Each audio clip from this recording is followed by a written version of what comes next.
Yeah, I need credit. I need kudos for these things. This is the Board of Education regular business meeting for which adequate notice under the Open Public Meetings Law was provided by written notice on May 7, 2008, the Courier News, Echo Sentinel, the Reporter of the Star Ledger, and the clerks of the Borough of Watchung in the townships of Long Hill and Warren. Have a roll call, please. Mr. Binder? Yes. Mr. Fallon? Yes. Mr. Falzarano? Mrs. Fechner? Yes. Mr. Horowitz? Here. Mr. Pepe? Mrs. Mandel? Mr. Sun? Yeah. Dr. Yaggett? Here.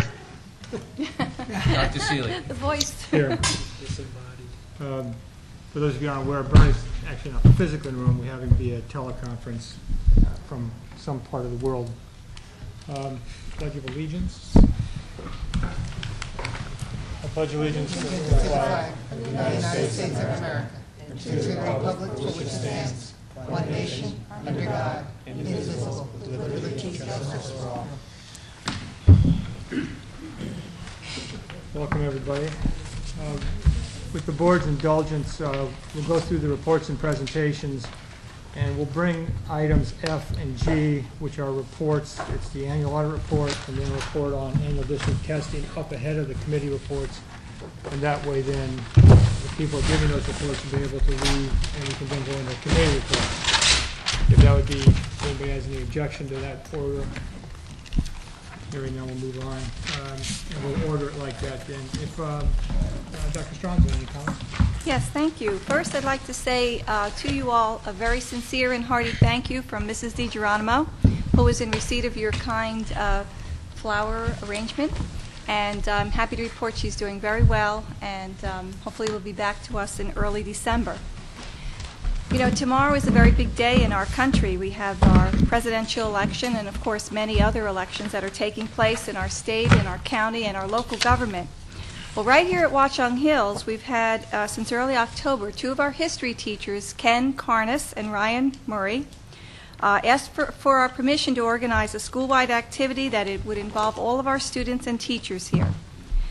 They had their first meeting during lunch period on October the 14th, which comprised a group of about 10 Hale and Hardy students who were very interested in developing a whole process that would culminate in a mock election that was held today, which I'm not going to tell you the results of. But these students were very interested in learning all about the positions. Our students were interested in hearing all of the different platforms and information that the presidential candidates were proposing. Once the teachers began this process, dozens of students organized themselves into major political groups to investigate all of the issues and to try to plan a series of events that would appeal to everyone in our school. Student interest alone drove this process, and on October 28th, yes, in the midst of our first snowstorm, campaign information was disseminated by students who manned booths in our atrium out in the front theater area. They collected campaign buttons and campaign literature from the various local candidates as well as the major political parties. And they were very, very careful that everything that they did and said was done in moderate tone and in a very appropriate way. On October 30th, a debate was held in the atrium under the auspices of an official election board that selected a number of questions which were then presented to our representative people posing as the possible candidates. We had hundreds of students that gathered to hear this debate, and at 3:45, when it all came to end, everyone felt it was a very big success. And it was a talk of the school for the entire next day about different people and their ideas and their positions and their platforms and the various issues that were going to be confronted by us as a voting electorate. Our student turnout for the election today was about 20% of all of our freshmen voted, up to about 40% of our seniors voted. So it was quite an engaging process, and one that I think that really shows us how important it is to involve our young people in gaining an understanding of what the political climate and issues are, so that they make informed choices when they become adults and get the opportunity to pull that lever on their own. So just in sort of the spirit of a pre-election day event, I took a little clip off YouTube, which is about 3 minutes, which I think you'll really enjoy. And if you haven't seen it, I think you'll take some pleasure in seeing it. So please watch YouTube for the Ron Clark Academy middle school students talking about you can vote however you like.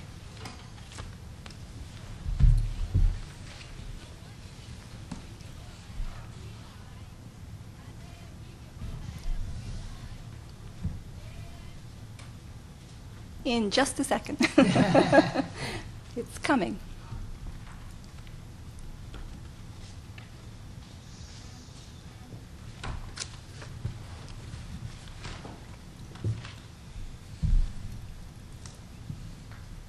Small technical difficulty.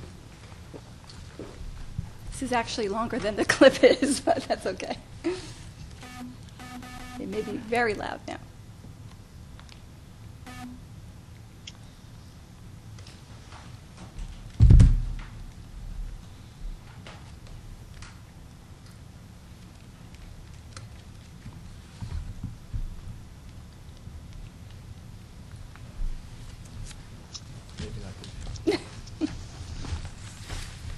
Maybe we'll do it after the election.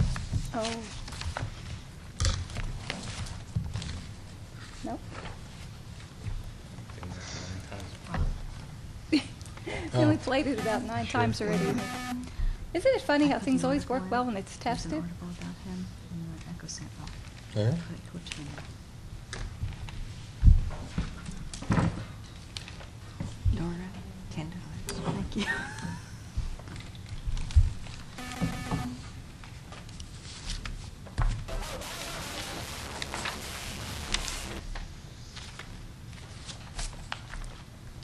Could give it another Yeah, I guess we're going to have to 30 forego seconds seeing to it. see if it.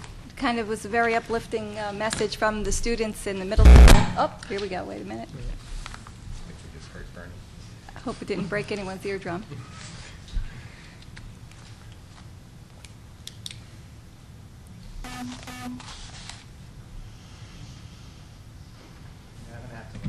Okay. Thanks a lot, Dan. All right. Well, you'll have to take my word for it. It's a very uplifting We'll come little back clip. and see the video another Maybe when we time. have a little halftime here, we can go back to it. Thank you. That concludes my remarks, Dr. Seeley. Thank you. Mr. Stiles? Just one, as many of you know, I'm on a committee for shared services for the transportation under the leadership of the Executive County Superintendent. We met today and we talked about a number of things, including looking at a consultant to go forward countywide to make recommendations. I just wanted to alert you to one thing on the agenda. It's item D11, which references Assembly Bill number 371. The Executive County Superintendent is urging all of us to support this bill. The county freeholders have supported it. Essentially what it is it extends the life of a bus from 12 to 15 years. It gives us the option to extend that life as long as we maintain the bus properly. And it's good legislation. That's all I have, Mr. President. Okay, thank you. We can move on to student representatives' comments. Stephanie or Jason? Who wants to go first? Can we make sure you have a mic on over there? Tom, can you stretch that mic down there for me? Thank you. You can go first. Okay. To start off, our all-school council is rescheduling the bonfire to December 12th, and that's to end the fall sports and to begin the winter sports. We also just recently had Challenge Day, which was a huge success with the students.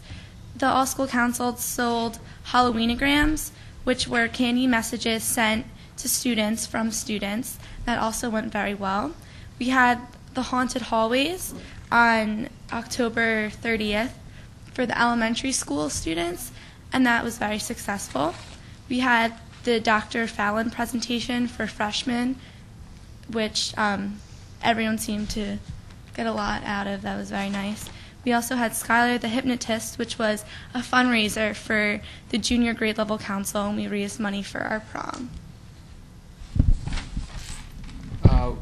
We also have a blood drive that's going to happen on November 12th, which is next Wednesday. This is probably going to be in Gym 1-2. And there's also going to be a wiffle ball tournament a couple Wednesdays from now, November 19th, which is going to be a tournament between different grades. Freshmen play sophomore, juniors play seniors, and then the winners play each other. And this is for spirit points and also spirit recognition in our school. One last thing, our math team had 5 perfect scores in their first competition, and this was the first time that has ever happened. So we'd like to congratulate them as well. Very good. Very good. Thank you. Thank you. Anybody have any questions? Expand on that math team. How many students do we have in it? I don't know where we're at right now. That's quite a, I know it's quite a record. accomplishment. 20. We have 20. I think it was 20, yeah. Yeah, 20. About 20. But they don't all participate at the same At each, time. yeah. So how many would have participated to get a perfect score like that? 7, I think, but I have to get Mike, back to you. I'm trying you to wanna- remember. we Was we it probably have the five? expert here. Top 5 scores. Like I said, 5 Those out are of ones 5. that We had 5 perfect scores. So, It's very good. Isn't that kind of a first for us? for this particular competition, this is one of our firsts. Nice. Thank you. With that, we can move on to the annual audit report and then the annual district testing, and then we'll come back to the committee reports. Do you want to introduce the audit report? Yes, welcome Mr. Vinci, Gary Vinci from Lurch, Vinci and Higgins, and his associate Ralph Picone, who were very arduously and painstakingly prepared our annual report, and I think he has some good news to deliver. Thank you. Good evening, Board. We provided the Board 2 reports, which I'm not sure if everybody has copies of the report or if they have a copy of the synopsis. There should be a synopsis in your board books, which would be following, let's see, following the yellow pages in your board book. There would be the synopsis of the audit. If you have hopefully yellow pages in your board book, it should be right after that. Is it not in here too? I think it'll be easier to follow this one, because that one, you'll jump around pages. If you have the synopsis, it's the first page. If you have the bigger book, which is the Comprehensive Annual Financial Report, it's on page 18.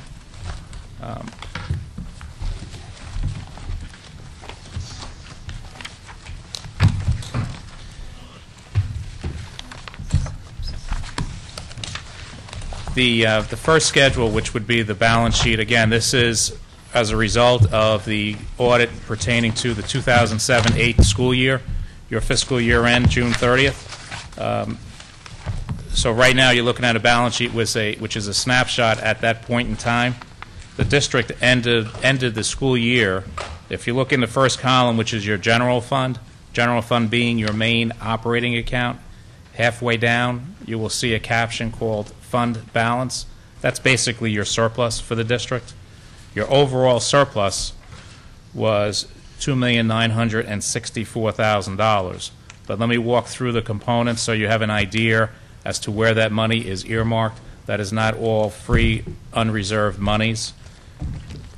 Of that amount, almost $120,000 is earmarked for purchase orders which have been approved but yet were not filled by June 30th.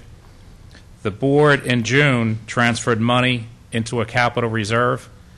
As of June 30th, you have $829,000 set aside into that reserve, which could be for projects that are included in your long-range facility plan.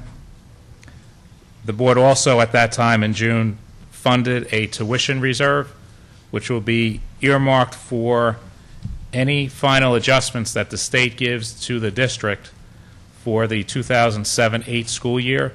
It actually takes the state 2 years to calculate that final tuition rate.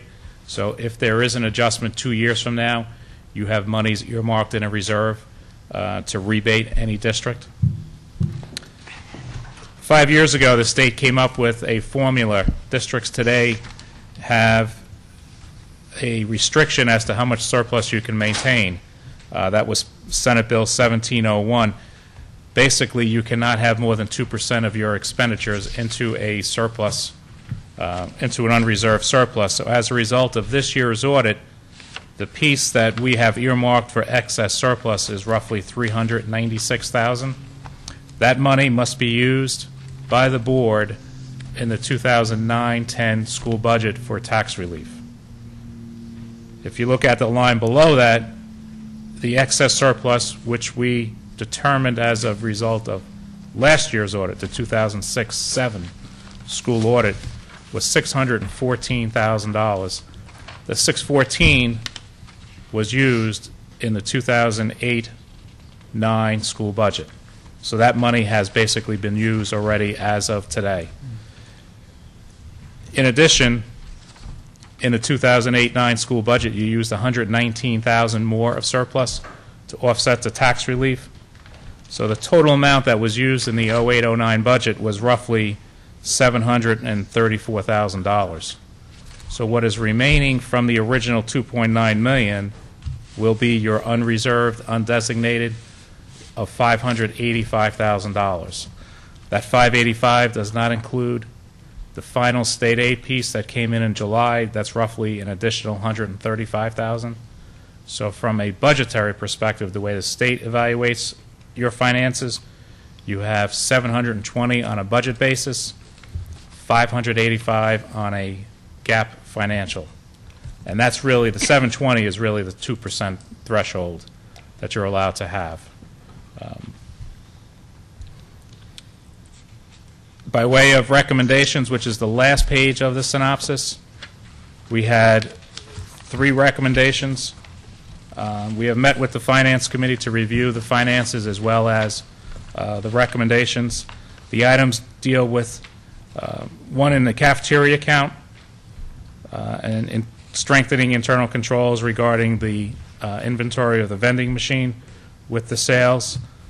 The second finding and recommendation deals with the student body activities, internal controls, again, to try to streamline as well as have a standardized form of accounting, pre-numbered receipts, proper documentation on payments.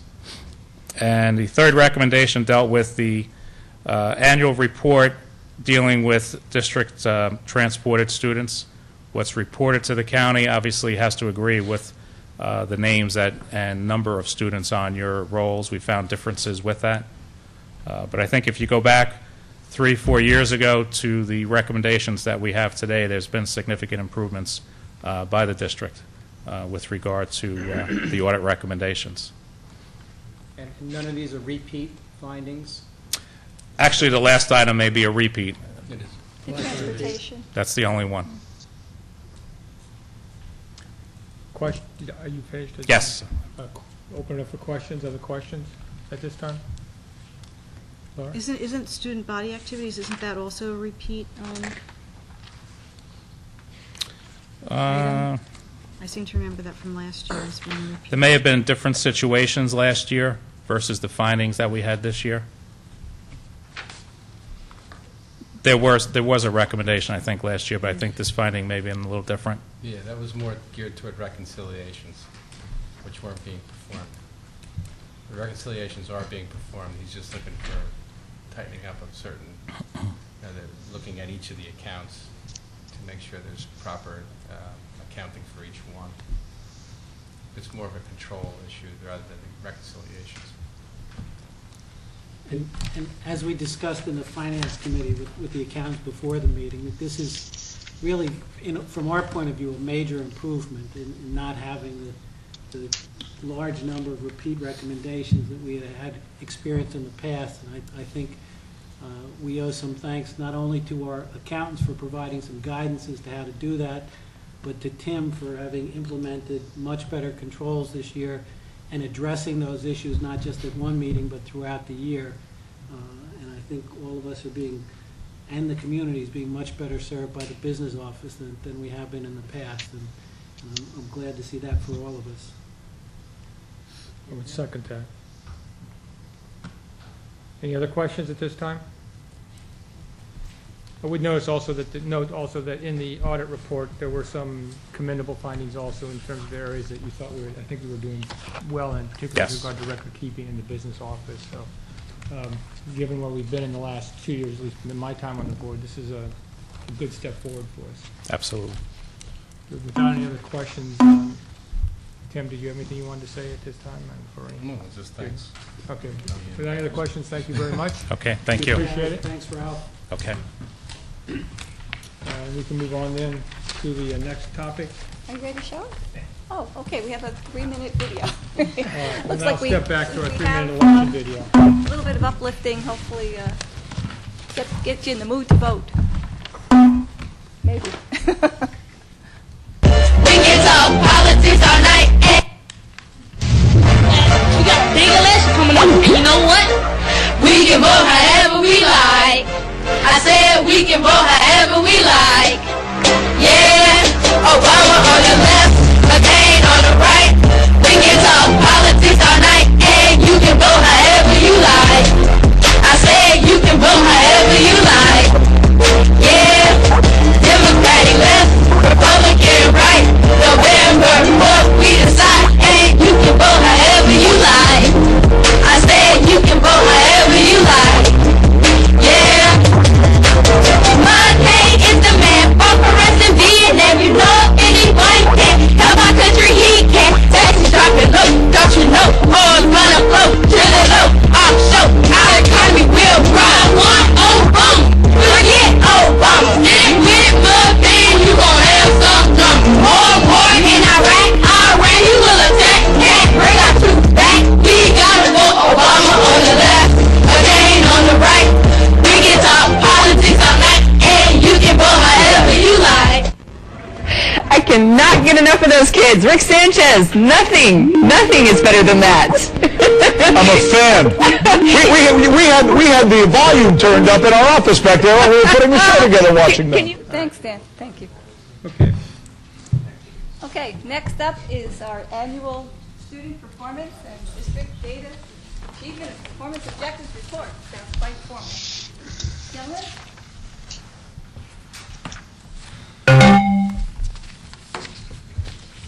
Am I alone up here? Where's Tom? Oh, here. Can you do it to the Can't same- leave me alone up here. Can you do it to the same beat? I'm not quite up to the rap that they're up to, but especially this report may be a little more difficult. It may need a little bit longer rap song. At any rate, the challenge that we faced this year was to try to weave together a lot of elements in this report to bring forward what we usually do this time every year is report out on our FLAR performance objectives. This year, since we're being CUSAC, we had to tie our FLAR to our CUSAC, and then to try to bring the whole thing together as to where we're headed in terms of the way the state is approaching testing for high school students in New Jersey. So just to start off a little bit, we just listed here, and Tom and Mike and Kathy will take you through this, but the first few slides that you're going to see, we're going to focus on the attainment of our NCLB and the FLAR performance objectives as occurred for the last 3 years. And you'll see a very positive trend here, and I'll let them give you all the specifics.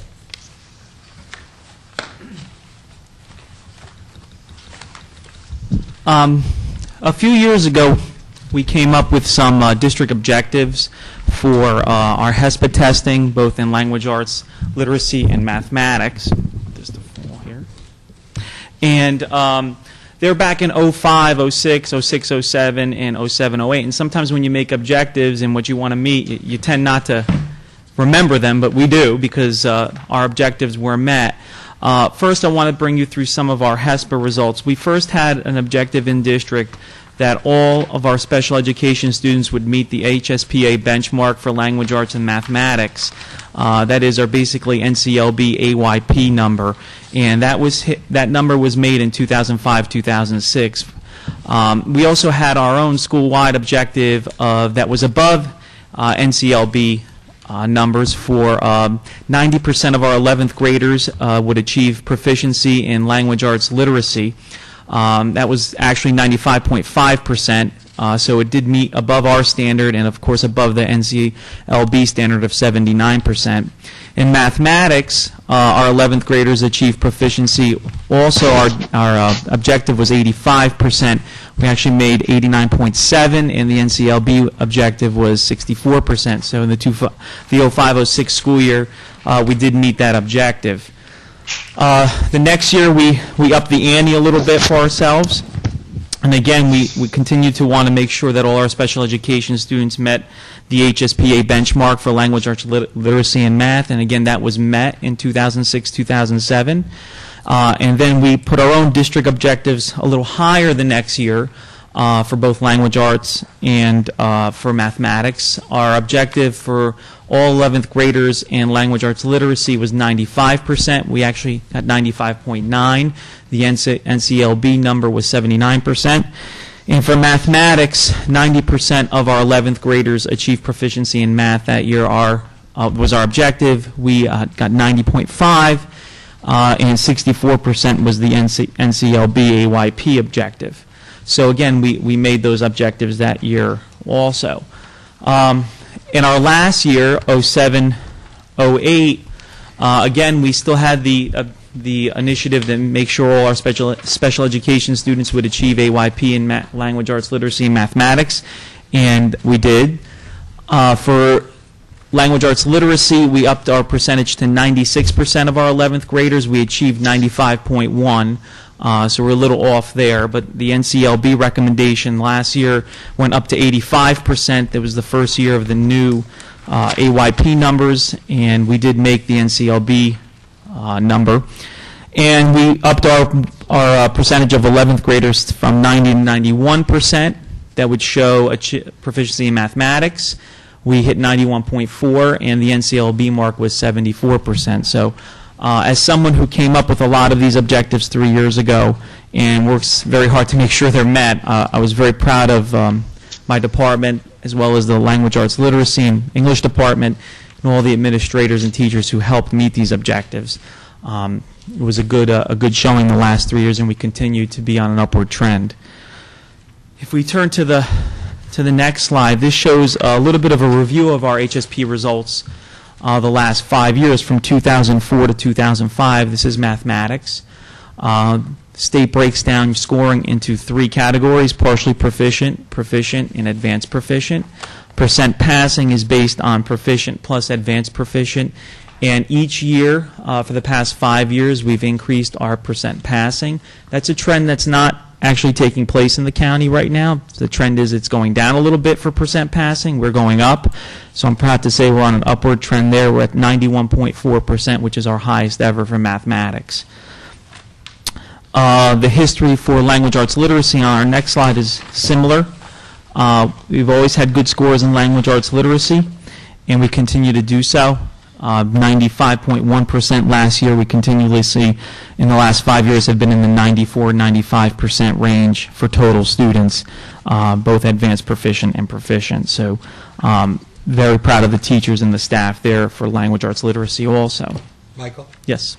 Why, do you know why the advanced proficient has taken a pretty steep decline for both the math and the language from 04? I think that what's happening at the state level is the test is becoming more challenging in terms of rigor. It's also becoming harder to gain advanced proficiency. I think the point spreads now are a little more toward getting to the middle of the pack rather than having advanced proficient in terms of the grading. I think the grading is probably a little more harsh than it was in years past. So therefore, we do have a slide in advanced proficient. The cutoff point. What was it before? I mean, if you scored, up to 7, if you scored like over 75%, you were advanced proficient. Now maybe it's 85%. Well, I think the 250 is still advanced proficient, but I think they're making it tougher to get to 250 internally. So if you were looking maybe in 04, 05 at a free response question on the math that's worth 3 points, the rubric in 05, 04, 05 may have given the student a 3 with certain parameters, versus now it's a little more different. It's harder to achieve that 3, and therefore the scores tend to be a little lower that way. That's something that's been going on at the middle school level. It's been in the newspapers the last few weeks on how the grading is shifting, the test results. Well, I mean, do you have this data? For example, we always talk about maybe our peer group list of other high schools that either we want to emulate or we think we're in that peer group within the county. I mean, I'd say Montgomery, Ridge. I don't know what other ones. I mean, have they faced a similar decline? Well, their 08 numbers are not out till the report cards come out in February 09, so I can't say anything about the current 08 numbers. In terms of the advanced proficient and proficient, we're a little different than some of the districts. The districts are on a decline for total passing. We're on an upward trend. In terms of the advanced proficients, the county, I can't tell you where we are ranking the county-wise that way in terms of what Ridge would have for advanced proficient and proficient, but I still think we're in the ballpark compared to those schools. It is comparable. Well, would you be concerned?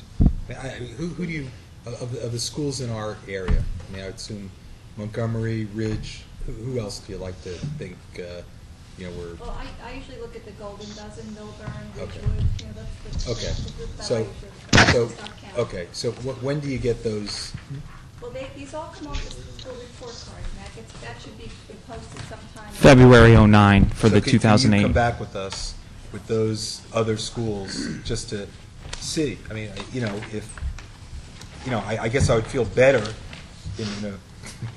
if those other 11 schools faced a decline. But I mean, if those other 11 schools or 12 schools posted increases over the last 4 years and we posted a decrease, then I'd like to really examine, because those are steep declines. Those are a third or whatever it comes to. I just we had want the same thing in the middle school. I saw it last week. Long Hill, for example, this year had 0 advanced proficient in 8th grade in math. I mean, the state scoring is really impacted. We saw a big decrease among the schools that are out there. And you look at the averages for the state, look at the averages for the county, and everybody got hit. And it's not right because they didn't announce this. Exactly. This kind of came up very suddenly the way they scored the test this year. So I'm not surprised to see that. But but that doesn't explain that from 04 to 08, still in the math, I looked at the same thing, continuing to decrease, and maybe you'd want to see that kind of moving or stabilizing. We'll be happy to bring back a slide that demonstrates the changes that have been occurring in various schools that we consider comparable to ours. That's great, too. That would be helpful. Our next slide is about our AYP status. That's our annual yearly progress that we are judged versus the NCLB, No Child Left Behind law. And we have made it in mathematics, 05, 06, 07, 08. We've hit our required number. Language arts, we did not for one particular subgroup in 05, but the last 3 years we have. So we have passed AYP for this particular year. Just let me piggyback on that for a second. What that statistic means is that it helps us with CUSAC. All of this helps fill in our CUSAC DPRs in terms of having achieved these benchmarks. And that gives us a ability to give ourselves points. What you'll see next board meeting is I will be giving you in the time between now and the next board meeting a tally sheet of how we scored in each of the various groupings and the subgrouping and the indicators, so that you'll see how we gain points for that in our CUSAC review. So that's why we're trying to weave all these 3 things together through this particular testing report. Typically what I would be doing, or Tom or Michael, at this report we would only be talking about the QUAR and those performance objectives that we just spoke about a few minutes ago. So this is a little bit more encompassing so that we can bring all those pieces together for you. And these are total students, so it's not just general. It includes special education students as well in this category that you've reported here? Yes. On this particular side? Well, the ones before that, we did mathematical total students. Yes, those are total students, everybody. Special ed. Yes. And then our last HESPA slide, this just breaks down a little more detail the specifics of the 08 test results. where we look at our total students, our general education, our special education population, and English as a second language population. And again, we met all our requirements for this particular year in all our subgroups, and we continue to try to make sure that our students get to those numbers and that the district is performing well in terms of our 11th grade test. Are there any questions about just this section of the report? Do you include out-of-district placements in terms of our scoring, or are those reported from different districts? So if we send somebody out of district, is that included in these numbers? Out-of-district students are put into our population and the numbers that are reported out to us. So do we know from the special education standpoint how many of those are internal and how many of those are external? Yes, we do. Yes. You know, because external, you may not have control over necessarily what's going on, but internally, I mean, is that something that's you look at? Is it? You know, we look at it very carefully. Schools have to make sure that they follow the prescribed curriculum so that those students can make the adequate yearly progress that we expect them to.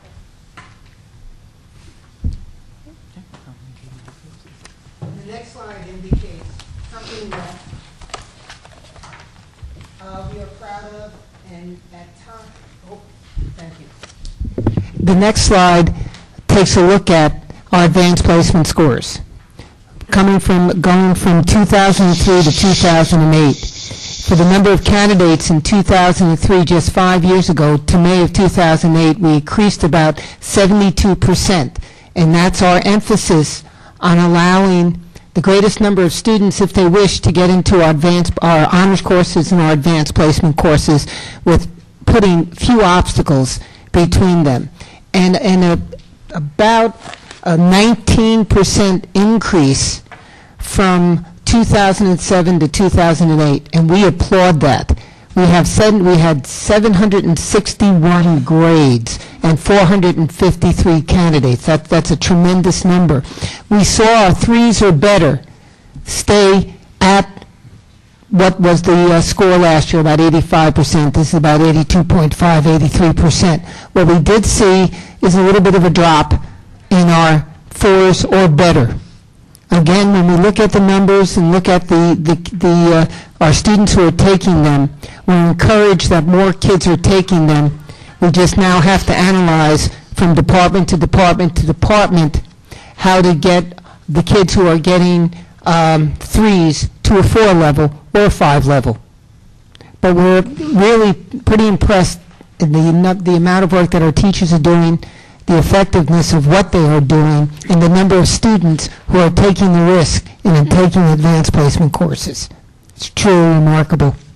It's one of the biggest groups in the county. Doctor? When you said you're going to do an analysis of some of the trends here, when do you think you'll have that completed? Whenever you can do it at the same time we do the other. I think it'd be useful to hear that here, because clearly there's a negative trend in some of these things in terms of performance. We just want to get an understanding of what I caused wouldn't that. overly emphasize negative. It's a matter of the way that the scores have been calculated and contexted. The trend is positive in terms of the overall numbers of students who are achieving proficiencies, if you look at the HESPA side. If you look at the AP side, we've opened the door and made it much more open to students to take the AP tests.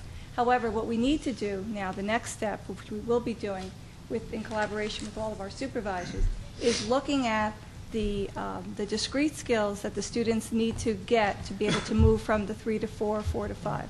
So that, to give you an idea of timeline, I would say probably early spring. Just getting that would be helpful, because in the absence of an understanding of the facts behind the numbers, my comment stands. That is, certainly if you look at the last 3 years, the trend has been down on both the 3 or better and 4 or betters on the AP. So I'm just pointing out, in the absence of an explanation, that's where this conclusions will be drawn. So the sooner we can get that understanding, the better off. I think there's another component that would be helpful. I mean, I don't know enough, Tom, to say whether it's good or bad to have more kids taking AP courses. I mean, if you say it's good, you know, I'll say it's good enough for me because you're an educator. I'm not.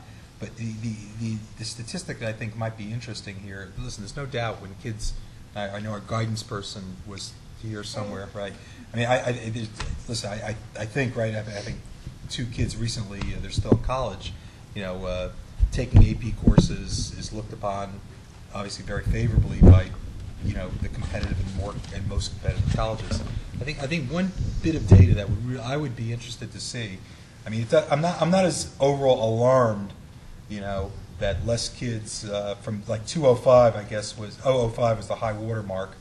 I think Paul's referring to 91% of the kids got 3 or better, down to 82, not a big decline, but 71% got 4 or better, down to 47. That's a pretty steep decline. I think the piece of data that I'd like to see would be the grades of those kids taking the AP scores. I'd be really interested to see the trend line from, if you let's say 05. I don't know if you have to go back to 03 and 04, but 05, if that was it seems to be the high water mark in terms of percentage of kids getting 3s and 4s. The interesting, listen, I mean, if the average grade at Watchung Hills for an AP class in 05 was a B+, and in 2008 the average grade was C+, combined with the decrease in numbers of kids getting 3s and 4s, then you might reluctantly say that maybe we have some kids who shouldn't be taking AP classes. It's more difficult, more challenging than it should be. I don't know. But if the grades, I mean, do you agree with that, Tom? Do you want?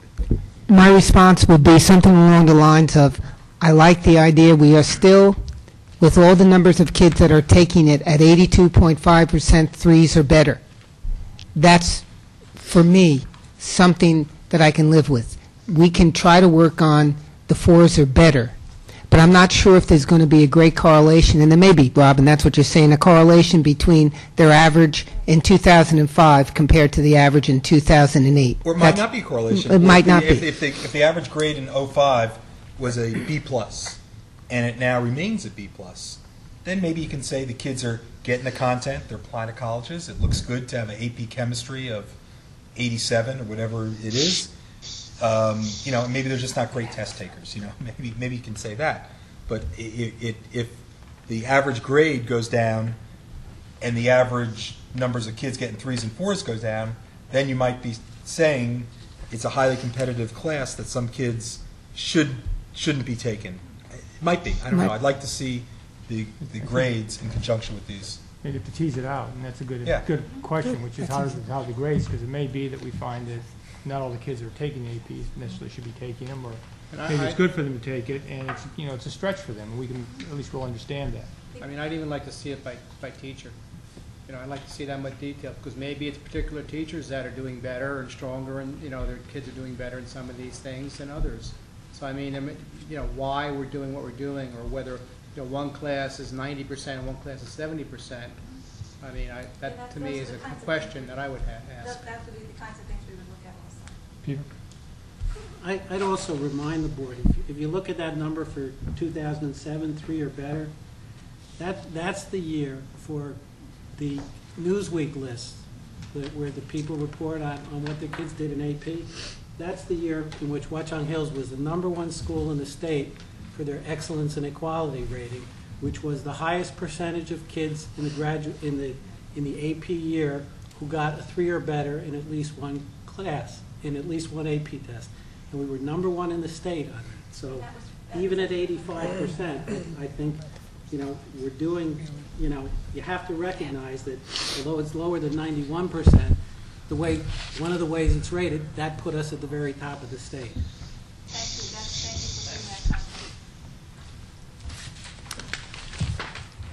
Yep. And if you look at the SATs, for the good work of Mike DeLessio behind me and the English department under Will Ross, scores went up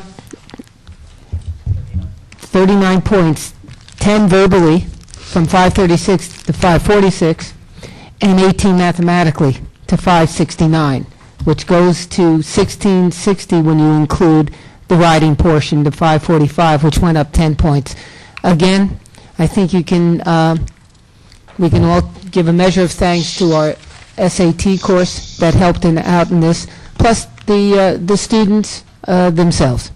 who are conscientious. So we went to 1660, which is in the top 4 in the county. Where's the, on the SAT, you have, I see the box for 06, 573, 551, 569.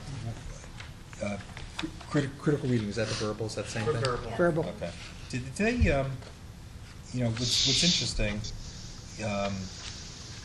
is that do they tend to be, in pairs, that when they go up, in a year, the math, like comparing year to year, like you look in 06, the math and the reading were the highest, and but the next year, they go lower. Do they tend to go up and down together, or and what would be maybe the better question, Mike? What as a teacher would make you statistically nervous in looking at year-to-year variations? Well, the truth of it is if in my time looking at test results here for the SAT, we haven't had a trend where math has gone up and critical reading has gone down, or vice versa. If one goes up, the other one tends to go up. I have not seen that other trend. What was your second question? Well, what would be, again, sort of like that question I asked before. Do these, when Watchung Hills, had a good year in 06 and 08, 73, or compared 06 and 07, those were pretty dramatic. Or I don't know, they're differences. Is that dramatic in your mind? 573 to 551, 551 to 536. Well, the math, it's like a 4% decline. I don't know. Well, we always like to see them go up. I'd say anytime at some point they're not going to keep going up, though, right? When you look at the report we get from College Board, we really have stayed within the band of where they placed us in terms of that profile.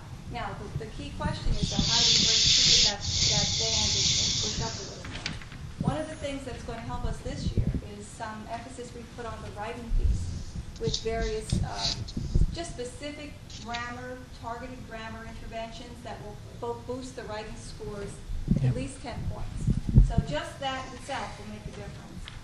These things, I guess, we would say that teaching is very much of an art, but the content around what you teach is more of a science. And that's why we take a lot of work in terms of looking at the types of items that are asked, looking at ways we introduce it in the curriculum, when we introduce it in the curriculum, and then packaging it so that the students have the best chance of being successful on those items. So it's all part of the process. That's 18. I thought you had some more to say. If you look at the state and national, our kids are competing against the national average of 1511. Obviously, we would be very, not very pleased if our average was the same as the national average. Our average is substantially higher than the national average, which we are continually working on improving. Again, we use 2006 as our starting point because if you remember the last time we spoke, the test changed. Remember, we had the old SAT and then we have the new SAT. So now we're using apples to apples here. We introduced the SAT course last year. Last year. For the first time. Yeah. I guess it's probably too early to get any kind of indication. Yeah. So maybe in another year we'll be able to understand if that's helping. I think in about a year we'll be able to see when the College Board gives us our average. We do have an internal control. I look at the scores all the time of the students, but till everyone in this senior class has finished, you have to understand how this. Give you a minute on how the test is graded. This is a very harsh test. This test is not the old SAT. It's much more difficult in terms of its content and grading. And also one thing you have to realize is if a student went in to take the test twice and they scored a 600 in math the first time they took the test, and then the second time they scored a 550, that 550 is the score that's put into the average that the College Board gives to you at the end of the school year. So they do not take the student's highest score and say, to any district, well, this is the average of your students' highest scores. They take the students' last test. So the way the SAT game is played sometimes is students go in to take the test, and maybe they actually concentrate on critical reading one time and then mathematics, and the colleges look at a combined score of the two different tests. However, the average that you are getting from the College Board is the student's last test they've taken. So, that does have a bearing on it. What are the small numbers next to this? Those are our increases from 07 to 08. Those were our increases in plus 18 points in mathematics, plus 10 in verbal, plus 10 in writing, plus 38 overall. Do you think there's anything that you should do, could do? I know we just started the class for juniors, which is terrific. Is there anything, as kids who are freshmen, in conjunction with their English classes, that a small portion of their class, because I tend to believe that the more you're exposed to what's important in an SAT, the earlier you are. I'm not here saying kids 5 years old they should start doing vocab words, but maybe by 7. But in our high school, through English class, but just talking about the verbal stuff, there are the things we could be doing that would start, having a good impact, on these kids, in a more graduated way than just, by junior year trying to shove a lot of information into their brains. Well, we do a lot. The vocab lists that we use, I've actually looked over with Will Ross, and they're comparable to SAT vocab lists. They're being infused every year with the students. Of course, helping the teachers understand the test and what the test is about is important, and we do a lot of that now also, probably more than we have in the past. And basically doing a lot more reading, because really what the students need to do is, when we say verbal, it's critical reading. You have to read, answer, and that's very difficult for students at times, because when they're reading novels, they're not reading and answering like they would on the SAT. So all those have to take into account and can be used. The mathematics, that's what we do. The mathematics section of the test is what you would normally see in a mathematics class. The critical reading can be a little trickier for students. The next slide, we talked about in the percentages of kids that have been taking the SAT from our school, risen from 90% to 98%. That 98% is higher than the county average. Our county average is 91% for SATs, and the balance of the other students are taking the ACT. Now that is something to examine further in terms of helping us to achieve more success in directing students into ACTs who might be better served in that venue versus taking the SATs. One of the key things is that our school would have to become an ACT test center. That's not something we've done in the past, but it is something we are considering doing this coming school year. So the trend in the county is about 91% of the students take the SAT. As you can see, ours went up to 98%, and that's one of those, again, SAT number balance juggling acts. How does it translate out into that 1660 combined score that we emphasized earlier? So that's just a bit of information that we use in trying to sift through how we look at the improvement, other than looking at the items themselves and teaching more effectively to those items. Next. The next part, I actually have the easiest part of the whole report. Well, she's the newest, so we gave her the easiest part. Could you please make sure you're near a microphone so we get your voice, or go over to the podium. The next part is on National Merit Scholars. If you see for this year, and I'm not sure if everybody understands the difference between the commended and semifinalists. This year for 2009, we have 18 commended scholars. What happens with the commended scholars is that in the spring of their junior year, the National Merit sends letters, formal letters to the guidance counselors, which we give to the students. They send those letters to 2 colleges of their choice to let them know that they are commended. It opens them up to become a semifinalist, Out of those 18, 10 have been selected, depending on what their score was nationally. 10 are now semifinalists, and we'll find out in the spring how many actual finalists we have. What's it based on? It's actually based on, it's a national the national test is based on their scores junior year, October of their junior year. PSAT. PSAT. So if you don't take the PSAT, if you take it as a sophomore and say, I took it, I don't want to take it again in my junior year, you will not have an opportunity to be considered for national merit. And generally speaking, I mean, is it so long ago? I mean, is it based on the three legs of the SAT? Does the PSAT have the writing also? It does have a writing component, but not a writing essay like you're thinking for SAT. It has a grammar SAT. portion. It doesn't have an essay. No essay. Is that counted in the Yes, it is. score? Yes. So what type of 2,400 is perfect? What type of score do you have to get a commended? In the PSAT, they only use two numbers, so it would be you'd get a 50 on the math, a 50 on the writing, and what we usually do, just rule of thumb, is add a zero, total it up to see if you want to get 2,400.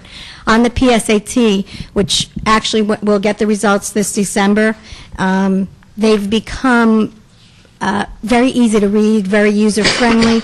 So when you get the results as a parent, you'll see one thing on them will be a selection index, and it's usually, to be commended or semifinalists, it's usually like 210, 215. 220 in New Jersey. It's the highest in the nation, thanks. actually. 220. But that's nationally. That's for everybody who took the test. If you really use the PSAT properly as a parent, it actually has, have you seen the new way they've, it actually comes with question 1, math. It was easy, medium, or hard. It actually tells you, it'll tell you what you put down, if it was right, if it was wrong. And then at the bottom, in the math section, there's a little synopsis to say you need to focus on this, this, this. So it's a very valuable tool. It's a great test. Students do very well. 10 semifinalists is really pretty good for this year. And then in April, we'll find out on the final who the finalists are. I mean, is it finalist like a kid who's getting 1,600? I mean, is that like No. Well, it's going to be a high score. It's definitely going to be a high score. It is score-based. So it is going to be, remember, it's going to be 24. These kids, Mike, who get these commendeds and semifinals, are they generally the kids who are, scoring, in the old model, 15, 50, type of kids? These are 1580 kids. This is top 1% of America. Yeah, closing in on 1,600. Yeah, if not, some have 800. A lot have 800s in either math or verbal, one of the two. These are top 1% of students in America. And these students do apply. There is an application that they have to fill in guidance with an essay, with recommendations. So there's a process. Okay. One more slide. One more. As if there isn't enough drama in all this, we are looking ahead to the end-of-course exams that are going to be replacing our HESPA, and they are subject-specific. Michael, talk about that a little bit. In the next few years, the state has moved away from the 11th grade test. The 11th grade test will still be here with us till about 2014, but they're moving toward end of the course exams, a more Regents type of system that you would see in New York. If you're familiar with that, that would be end of the course exams when you've taken, say, biology or chemistry. Just this past year, our 9th graders and our AP biology students took an end-of-the-course exam in biology. 95% of the students scored 1 or 2 standard deviations above the mean. That's about all we can tell you about the scores because the state has not released any score data besides that. So we can't really give any comparisons yet because this was the first year of the end-of-the-course biology exam. It's going to follow suit that there will be an end-of-the-course chemistry exam for students. And in math, we're getting hit the biggest, where we're getting end-of-the-course Algebra 1, Geometry, and Algebra 2 exams that students would take in May of the year. They're taking one of those classes. Those exams tend to be more little less HESPA-based, more, shall I say, mathematics-based, more curricular, in the sense that it's something you would see more in a traditional math class. They're more traditional tests like the like the New York Regents exams, and the state is looking to put those in because of rigor. That's the big push right now in terms of high school reform in the state of New Jersey. So by 2014, we believe, according to the state, that all students will have to pass an Algebra 1, Geometry, Algebra 2, Biology, Chemistry, and probably some other exams by then. So that's where the future is going. You expect an end-of-course test for language arts also? Yes. And we haven't rolled that out yet, though. They usually do a pilot year the year before. They plan to roll out the test. Michael and I attended a meeting workshop about, I guess, 2 weeks ago now on the new high school reform model that the state is going to be promulgating. And I'll share that with you in upcoming meetings, all of the details. However, one of the things that was very, I think, very gratifying to us is that many of the things that we have been doing already here for the last 5 and 6 years in terms of aligning curriculum, in terms of using essential questions, teaching for understanding, moving away from focusing on discrete skills, skill and drill, drill and practice, and moving more towards critical thinking, critical reading, critical writing, is all reflected in a lot of what the state is now proposing in this new reform model. So we are way ahead of the curve on that. We have been way ahead in the way we've been preparing our students and our teachers for the last 4 or 5 years in terms of that same thinking and that same model. So we're very pleased about that. Good. Is there going to be an EOC for physics also then?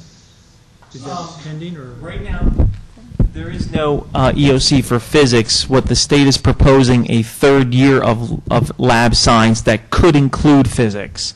That's what the state is proposing. However, I think at the physics level, to have every student in New Jersey take an EOC in physics could be a stretch right now. But the state is asking that all high schools provide students with a third year of a lab science that could include physics. And as I recall, the last time we talked about this, these EOCs and the way they're structured are going to cause us to change the ordering of some of our classes. Yes, we have. Last year I came to a meeting and talked about our changing of some of our structure of our classes to ensure that students, will get ample opportunities, because we don't know if this is a graduation requirement yet. We believe it probably will be. However, we don't know. So we want to make sure that all students have an opportunity to score well on these exams if they are graduation requirements. So we have restructured some coursework in mathematics to make sure that all students are prepared for these exams. Any other questions? Thank you very much. With that, we can, I'd like to thank the presenters. We can move on to our committee reports. We have five committee reports. Is there anybody who had a report that is not asterisked on the agenda? Yeah. You want to say something? Well, I just gonna, in terms of upcoming events, so yeah. So. Okay, we'll include personnel. With that, we can start with finance and operations. Well, most of what we talked about today was with Gary Vinci going over the reports. And that was almost the entire meeting. But one of the things we did talk about was the night school, the adult school, and there's some discussions in terms of accountability and the fact that really the school is really part of Watchung Hills High School, although run in many respects separately. There was some discussion that Gary Vinci and Tim will meet with the advisory board there. There's some concerns just in terms of that some of the financial situations are really run and managed outside the normal financial affairs of the district, meaning deposits, receipts are not deposited into Watchung Hills accounts, wanting to make sure that the money spent is properly spent, properly vetted, to ensure that the procedures that we have in place here at the high school when we spend public money, that they're that there's a proper vetting and accounting. So, while the work the adult school does is terrific, and many folks in the community take advantage of it, we want to really make sure that there's a financial and fiscal accountability that meets the high standards that we have here in the district. Questions? How much money does the adult school make? Well, in terms of making, the receipts are About well in excess of $100,000 a year. So it's $100,000, and then there are issues about how the philosophy of the school, in terms of courses and offerings. I mean, that really wasn't our focus. Our focus is wanting to make sure that the funds are properly accounted and the funds are properly spent. Not to say they're not, but when those circumstances are outside of our normal school situation, we just want to, I think, really look to bring some of that financial accountability within the parameters of the school. Any other questions? With that, we can, thank you, Laura. We can move on to, Jerry, you had something on personnel you wanted to Yeah, say? just to say that we're going to be meeting this Thursday morning. The meeting's been moved. We need to hear to confirm that everybody can make 8:15. And just also as a reminder, if you're not a committee member, just make sure that you let me know that you're going to be there so we don't have any problems with quorums. I know Paul said you're going to be at the meeting, so you told me that. Okay. With that, you want to talk about negotiations now? Yeah, just very briefly, our negotiations committee just met talking about the negotiations we're doing with the PSA. They're not yet completed. We hope they will be within the next meeting or two. The other thing is we finally heard back from Greenbrook. We had sent to Greenbrook many months ago, and I'm thinking, Tim, it was like almost last November before the budget cycle, a proposed form of new send-receive contract. We finally heard back from Greenbrook that they've gotten through it with their attorney, and they're ready to speak with us about that. So I asked the superintendent today to get back in touch with them and have them tell us what their concerns and issues are, and put that in writing and send it to us. And so we're going to do that, and then that'll move forward, and we'll be discussing it with you in the future. Questions? With that, we can move on to buildings and grounds. Still running. Lou? Still running. Glad to see you. Pretty much everything that's been taking place since the last meeting is still in motion. The tile floor is done, of course. We're still monitoring some of the lockers in the new wing that were being repaired. They did a temporary fix to see if it holds up. We're waiting to see if that's be okay, and then we'll repair the rest of the lockers. The tennis court lighting was all redone, reballasted, relamped, which obviously made the tennis coach very happy. The TV studio, we're just waiting to get some bids in to do the work. It's a very minor work. We were addressing who we really wanted to get. We were talking about doing some in-house, but with the few people we have, we decided that whatever has to be done in that area should be done by an outside contractor, and Tim's just working on getting the money in. Because that's not part of any of the construction issue. It's just a separate item that we're going to end up paying for, and Tim's just trying to find a way to allocate the money and get pricing on it. We had a discussion about the chillers and our maintenance agreement with MSC, and to make sure that the warranty information didn't overlap with their service work, that they weren't, that the false startups and shutdowns that are being done on the chillers was part of the original warranty, and when that ran out, or whether we had to get a price from MSC. And I believe this year they're under the warranty still. so we didn't have to worry about it. Warranty runs out October 31st, '09. Right, so, but that'll get the fall shutdown done in time. Right. Without having, that falls under their warranty. We're also, there's some storm drain issues that have been kind of like put on a back burner with the construction that's in the girls' locker room. We have an approved plan. We're getting plumbers for pricing, and then again, that's another thing we have to find monies to pay for. The pit lift is ready. We're just waiting for the controller to be placed in the computer unit that controls it at floor level and stage level. And we've also asked Don to start looking into what Rob constantly brings up is a better seating issue as far as taking the seats on and off that platform. So he's going to do what he can to find out about that. And then we had some issues down in the football locker room, and we had the HVAC people look at it. They've pretty much identified the problems, and we're going to address that with them on the next trip in.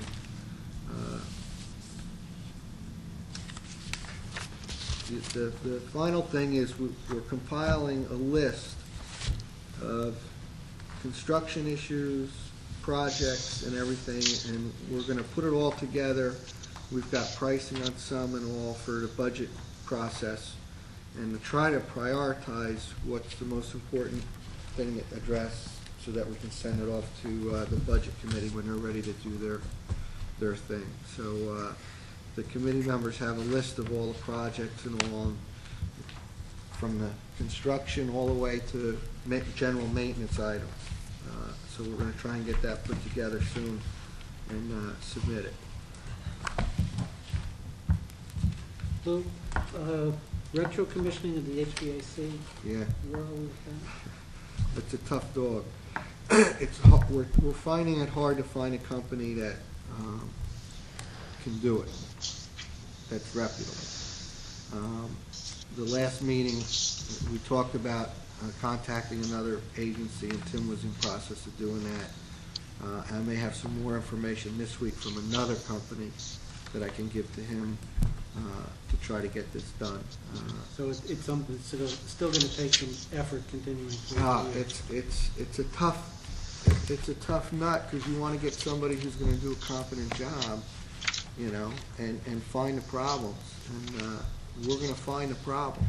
There's going to be, we already know they exist, we just got to find out what nature. And the system's not running right. It's not properly balanced at all. So when last year we found a number of units that when MSC came on board that were not wired, were not running, and that all affects the air makeup in the school. So we're still trying. It's just hard to find somebody. The couple companies that Tim was aware of is either gone defunct or don't want to touch it. So we have that litigation issue that some people just don't want to get involved in either. So we're trying. Is this the unit ventilators? It's, No, to be it's honest more with than you, that. it's the whole system, Rob. The entire HVA system that was installed under the new construction. On final install, the contractor does a final balancing of the system to make sure the airflows are proper, the dampers are all operating properly, that you have the right airflows. Last year, remember in the science labs, we were actually getting a smell from some of the classrooms when they used the hoods in the science lab. That actually is from air imbalance in the rooms themselves and in the outer hallways. It creates negative and positive pressures. And instead of the fumes flowing out the hood where they should, they're actually drawn back into the building. And that's all done with it by an air balancing. They go around and they go to every register in the building. They monitor the airflows. They have to adjust dampers so that the whole building works efficiently and the way it should. Is this with the heating and air conditioning? Heating and air, yes. And I mean, you have the new building, which is central air conditioning and heating. Right. Then you have the unit ventilators. Yeah, it's easier with the univent. The unit ventilators working in the realm of things. The unit ventilator, the 105 or whatever we have, right, are they working the way they should be? Most of them are. We've identified most of the problems that were there. Some of them were just simple airflow dampers. The dampers were staying open in the winter and freezing the valves inside the unit. So we found that problem. MSC's actually been very good working with us on that. It's mostly the bigger system, the rooftop systems, that are where the balancing is really a must. And we're finding that dampers aren't there. There's registers not in certain rooms. The couple of the units weren't wired. So these are all things that, the ones that weren't wired, we got Cabot to wire before he left, things like that. So it's something that really needs to be done before we final out this project. We may find things that were done that may be legal issues that we have to address in the lawsuit. So will this impact us getting a permanent CO? I don't believe so, because I don't think they're going to ask for balancing tests, the DCA. So I don't think that'll be a problem with it. But we need to know, because we'll be chasing our tails for the next 5 years fixing things. How do you know? I mean, is this even if these systems were installed? I don't know if they are. You know, if they are installed competently in the right way, right? Then you got to balance it, right? Is that what you're saying? That's a whole process that you do. So do we know whether they're not in balance because they weren't installed correctly, or because just no one has come to balance them? Most of it you're going to find it's just the balancing. The perfect example was the auditorium. When we first opened it, the airflow, we had a lot of problems with it, either too hot, too cold, a lot of airflow noise. That's because the blowers were running at too high a speed. So that was just a simple adjustment up in the unit. And these are the things that they're going to find. Is a damper opening properly? Is it not? So who's the expert, if there is one, that you rely on or that we should rely on to say, we have a problem, you know, we have 20 problems, I don't know how we're problems, here are the problems. You tell us what needs to occur to fix these problems. You're right on it. That's who we're looking for. And there's not too many people, and that's the hard part. There's not too many people, the good people, that you can feel confident with their final report, that want to either take the job, or it's too big, they don't want to deal with it, or they just don't want to be bothered with it. Who's the what's the title of the guy you're looking for? I mean, who's, you know, what's the is this an HVAC consulting engineer, or is it a company that, you know, installs HVAC equipment? Some larger companies that install the systems will balance it and flow test the whole system and give you a final report. I think we were going to approach MSC to see if they offer that service. So the retro commissioning is the first step to doing what you're after, and then getting to the balancing. But you got to first of all make sure everything is installed properly. Professionally to rely upon, right? Right. And who's willing to take on the legal issue too. Yeah, that's some of them are just shying away because they know they're going to submit a report that may be used in a legal action. So, you know. You're saying if they come in and say this stuff wasn't installed correctly, they don't want to get involved with a lawsuit? Right, because now they got to, you know, they're going to have to testify for that. So. Any other questions, Laura? The TV studio, do you know when that will, so we're just getting bids, so we have no idea at this point when it's going to be ready? Coming down to where Tim... We're working with Don on that to get some prices. So I don't have a time frame. Yeah, I have to talk to him a little bit more. It's not a lot of work. Right. You're talking at the most 2 weeks to get that done. The problem is getting a contractor, again, Tim has to locate the monies to do it. So it's not a lot of work. But once you get that all ready, yeah, then we still, right? We've never purchased cameras and video equipment, right? Then we have to buy all this stuff, don't we? I mean, if the studio's ready, I mean, we don't. I mean, if it's all ready to go, we still have to buy, I don't know, Sony camera and TV cameras. We actually have a lot of equipment now. We have cameras. Right. Well, I mean, even today, you have TV studio, maybe not TV studio, but certainly have the we do.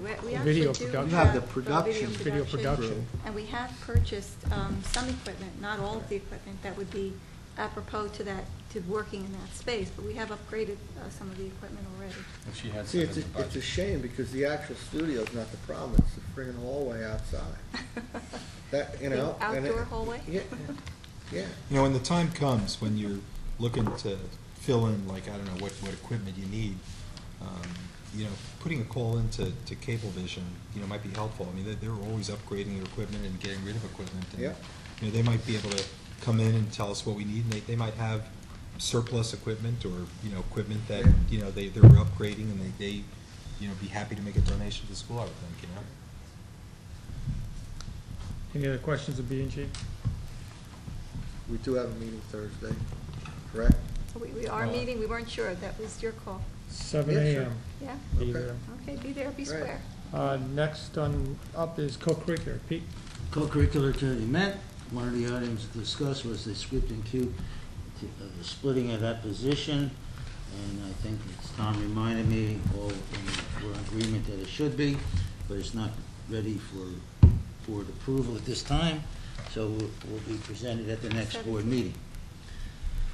The topic of discussion also was the use of equipment by outside organizations. When there is equipment that needs to be used, how are we going to handle use, loaning of that equipment or use of that equipment to different groups? And it was decided that wherever possible, we would have a backup system. One of the things that has happened and reoccurred is the use of the sound system out on the football field and the breaking down of that equipment. So Nick was going to talk with Tim about making sure we have backup systems, and if the groups need that equipment and we don't have a backup system, then they are responsible for paying school personnel to run it. So, and again, time and time again, am I right, Tim? We've had breakdown after breakdown after breakdown. That's right. So that needs to be addressed, and hopefully you and Nick have solved that problem for the backup equipment. Is that correct? Yeah, I think it's a great idea. No. You guys haven't talked? I haven't talked to Nick, no, not on that subject. I talked to Chris Bick about that. Well, whoever, but Yeah. again, if it's the athletic equipment, well, that's not athletic equipment, but if there is athletic equipment, it needs to be backed up. So what have we concluded about in your discussions with Chris? No, my discussion with Chris was merely that there were incidences where the sound system was destroyed or damaged after a game with an outside group. We couldn't determine who did it and how we're going to handle it going forward. Well, how are we? Generally, what we do, at least what I do, is when I hear of an incident where there's an issue with any equipment, or, for example, if there's trash, excessive trash, I'll call that group right away and lodge a complaint to them. Now, we have to do investigation on this as to who did that. Now, for example, what you're talking about is a sound system that was damaged. You know, we kind of thought it was one group, but we couldn't pinpoint it yet. So, But then how about the backup system that should have been discussed with you? So that we didn't discuss a backup system. Not that I would ask if you then touch base with whomever, Yeah. so that in the event on a Thursday night, sound system goes down again, what do? Punt, as we had to do, for the football game when we had no sound system. So there are things like Yeah. that need to be addressed. And do we have, and if not, why, a backup system? Yeah, not that I'm aware of. We don't have a Well, then, backup I system. think In some we should cases, we're look not into even that. using our own system, we're Pardon me? using, in some cases, we're not using our own system, we're using something that we've either rented or borrowed. No, not on the stadium, not in the gym, not the sound systems. Can I ask a more basic question? If we have systems or equipment of our own that's been damaged once before, and why are we permitting anyone to use it? I mean, I just, if, I don't understand, and maybe we don't need to discuss it now, but I think we do need to have a board discussion. If we've got equipment that gets damaged and it leaves us in a position where as a district we can't do something we would otherwise do, it doesn't seem to be rocket science to say, once we get it fixed, we're not going to lend it out to people who aren't going to take care of it. I think it was more like not just when they, like the sound system in the. It's already in the stadium. It's already in there, so either use the sound system or you don't use the sound system. But, I mean, that's what, I mean, if it understand can your be- question, but it's not like you're giving somebody like a camcorder and it's coming back broken. If there's a sound system in the stadium, if there's something that can be broken on it, you don't have to give anybody microphones to use it when we're there. We talked about, you know, maybe training, better training, or they have to take a program, or, and Dick's gonna investigate, you know, what it might cost to have a backup system that would be used for just the school. You know, I'd suggest respectfully that rather than training and backup systems, we have them talk to an insurance agent to purchase a little bond so that if the stuff gets damaged, the insurance company is paying for it and let them pay the premium. Peter, the problem is, on a Thursday night when the sound system went out, there was nothing to be used on Friday. Well, that goes There's back. two issues, one of which the cost of it, the other one is the logistics of making sure that something's there. So somehow you have to have a hot standby or spare. In many places, they do have a backup system. And I'm not advocating buying a backup system and spending more money on that. What I am advocating is we shouldn't put the systems that we own at risk of an outside group that is using our facility, using them to then put us in a position where we can't use it. Whatever, but just so we're all aware of what took place at the meeting and some of the things that were discussed. I'm sorry, one last question. Does this go beyond sound systems?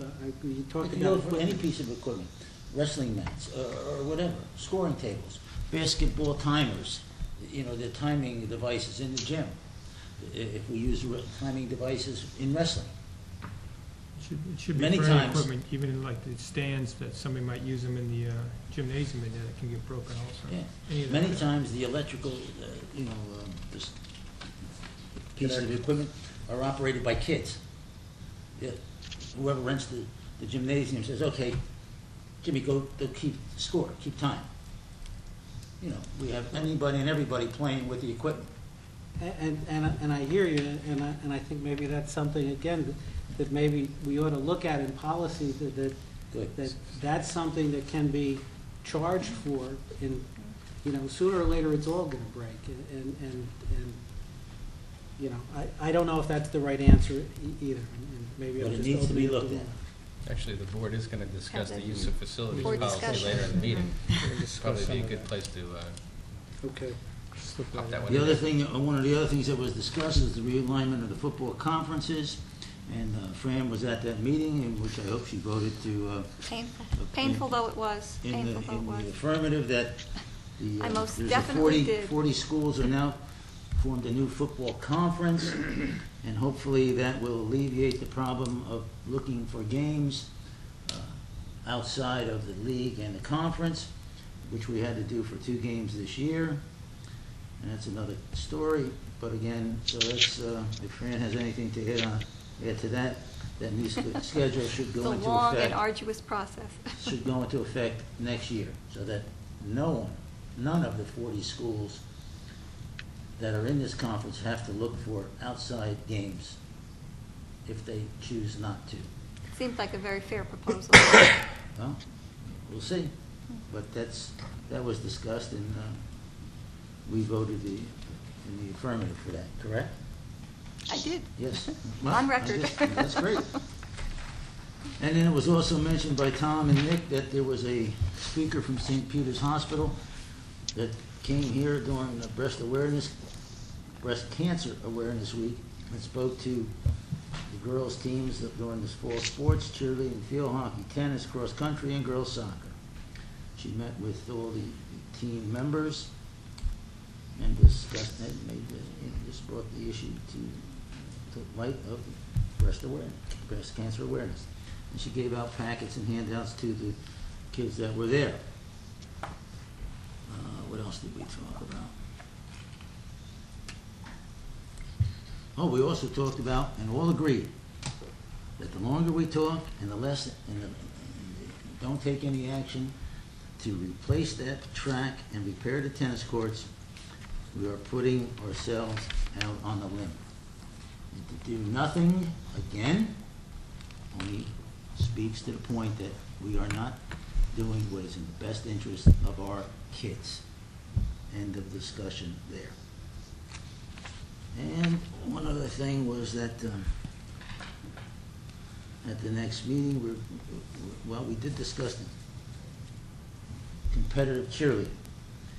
And the competitive cheerleading position, we had hoped to fill with 2 people. And as we are not able to, it potentially limits the activities that our cheerleading competition cheerleaders can do because of the safety aspects of the more gymnastics moves that are now in competitive cheerleading. So we're hoping to get a second person. And I think that was about it. Anything else? Pretty good job. Yes. Didn't we discuss at one time getting a new score table for the basketball with the rolling advertising on the front? We've discussed it a number of times, and that was going to be, I thought, again, discussed again. I don't know if there's been any action presented, or not any action, any discussion with Tim on that, but we all feel that when that issue comes before our group and comes before the board, it would enhance the potential for raising revenue to offset the cost of that scores table, as well as generating revenue for the school through advertisements. And if and when it comes to the board, I would hope that we have enough foresight, enough sense to take advantage of the proposal that would be made and will be made. You're right. It's a scores table, has this signage front on it, just keeps rolling with ads.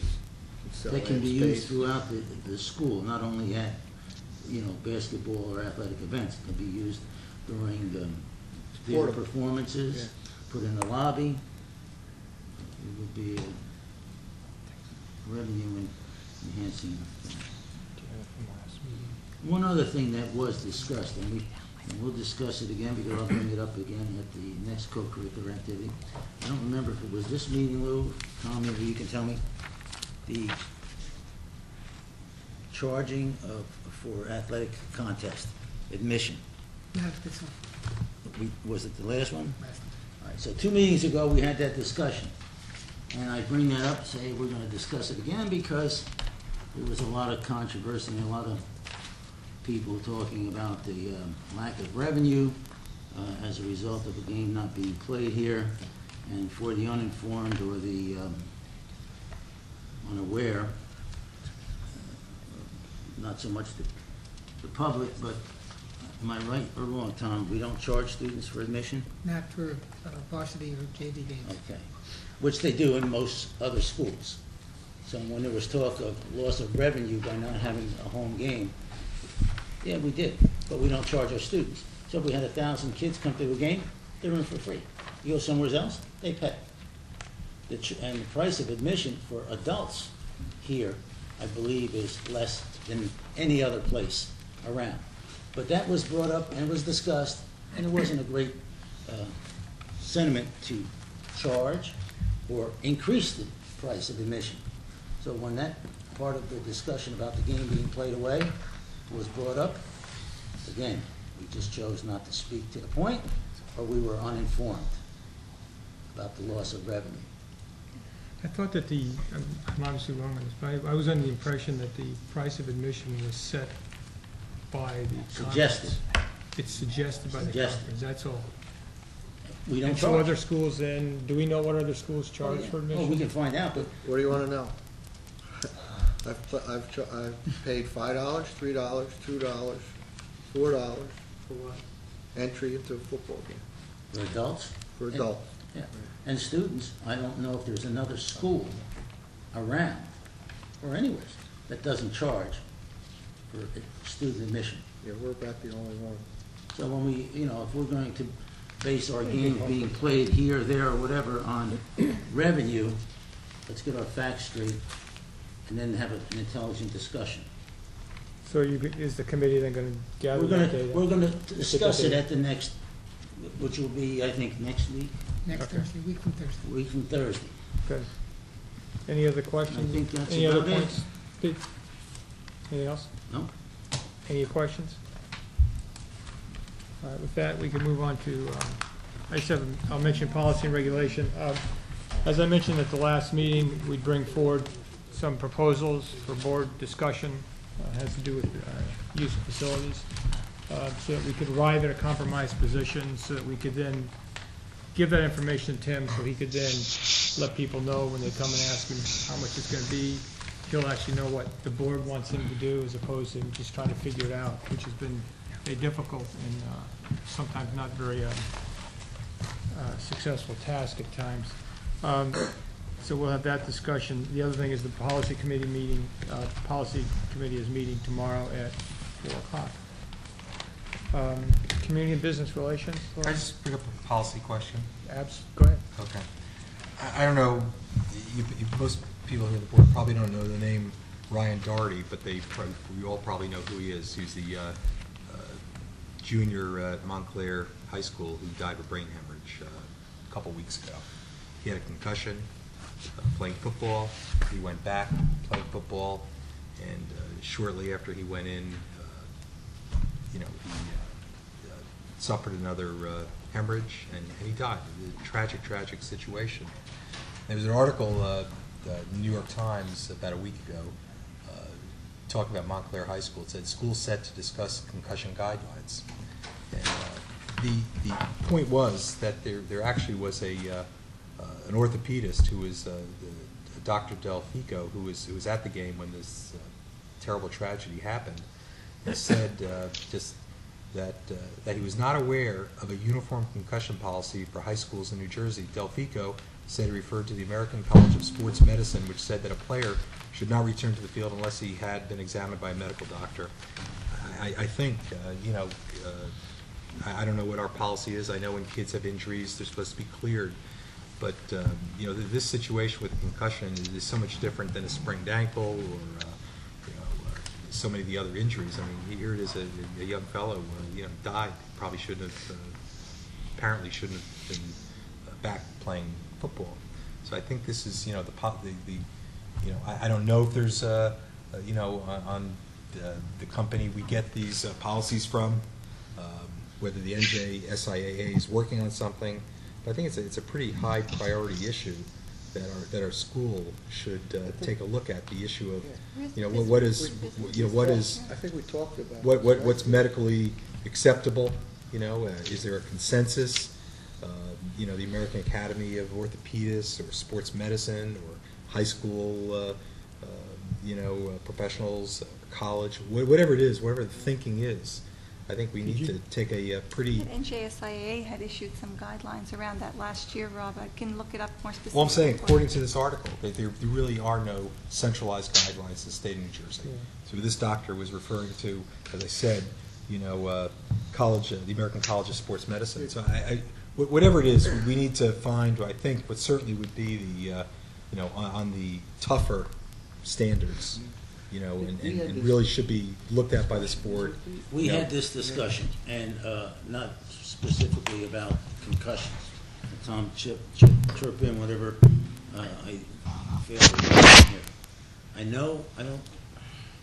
I can't say it's a part of our policy, but I know it's a practice, at least as long as Nick's been here, that if an athlete visits a doctor, they need a doctor's release to play, stating Rob Horowitz is allowed to return to participate in. If you see a doctor, you must bring that note clearing you back, not say at the end of 3 days or 5. You must say you can participate. And I know Nick and I think Tom had that problem, not the problem, yeah, it was a problem, when the parent came in and said, my kid can play. No, you can't. I think with this is going a little beyond, Peter. So, no, but I understand. No, I understand. But just getting, and I don't, listen, I'm not a professional, I'm not a physician, but something in the area of concussions, when you have this tragedy with a kid who shouldn't have gone back, it's maybe the standard should be tougher. I don't know. But then Maybe a child has a concussion, needs to be, go to a neurologist. I don't know. There's got to be floating around in this universe some standards which, as a school we have a moral obligation. From our knowledge, I don't know if there is that standard, but what we have done is set a standard. You must be cleared by a doctor to return to the activity, right? And also during the game, we have a doctor. Oh, yeah. We have a doctor on site. The trainers we have are outstanding. And a perfect example is last Friday football game. Had a young boy complaining of severe headaches and problems.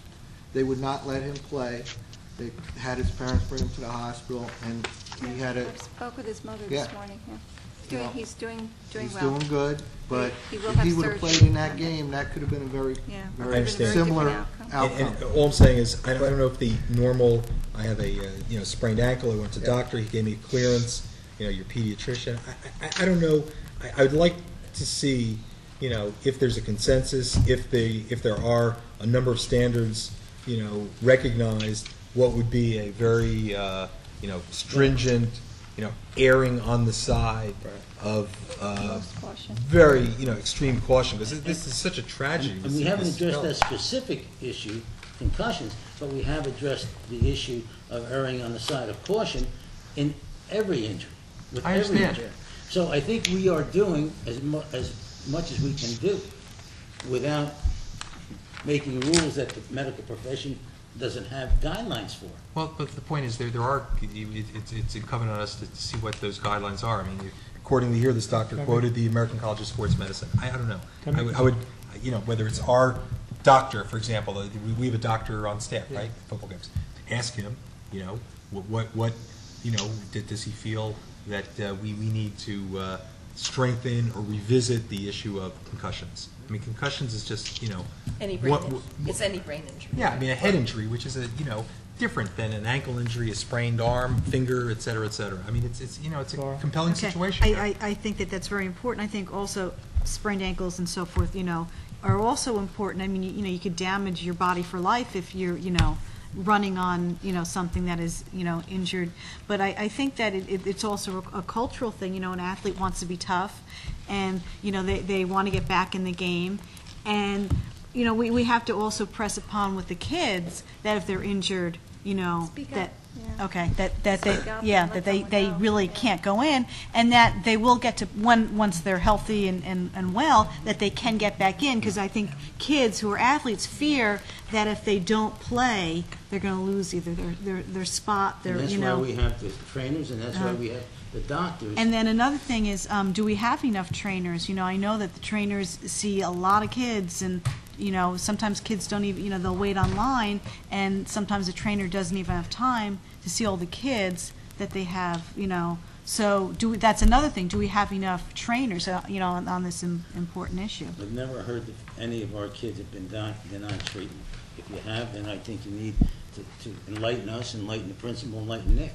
But I've never heard here at WHRHS that we have not tended to the injuries or the request of any. But don't we get it? It was in the handout. We get a list of a report of all the injuries that they see.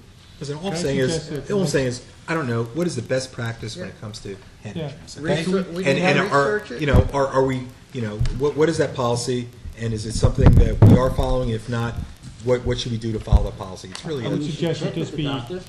I would suggest that the co-curricular committee, because this is a lot more than that for the community right now than policy, take a look at that and find out what it is that we're doing and what is the standard that we're applying, and let's see that, bring it back for discussion perhaps at a future meeting for us then.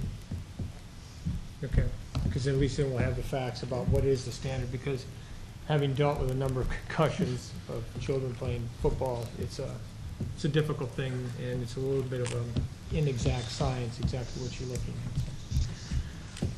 Community business relations, Lauren? Okay. We actually didn't meet this last cycle, but I would like to speak because we had a meeting last week with Judith Mulder and some of the teachers in the arts department and parents, and Karen Pinzola, who's a parent who's trying to pull together an arts foundation.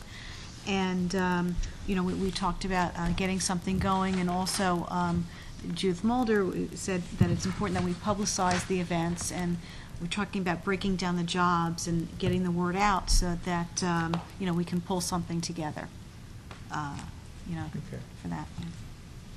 Questions? Okay. Principals report, Tom? None tonight. Okay. With that, we can move on to the first opportunity for public comment.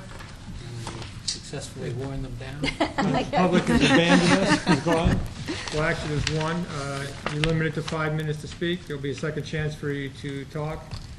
This first time is an opportunity to speak about agenda topics. You're limited to 5 minutes. Please give us your name and address if you wish to speak. Seeing nobody's leaping up to talk to us tonight, we'll move on to board discussion. Can we do the action items first? Oh, we're going to do board discussion first because we're still away. We have we have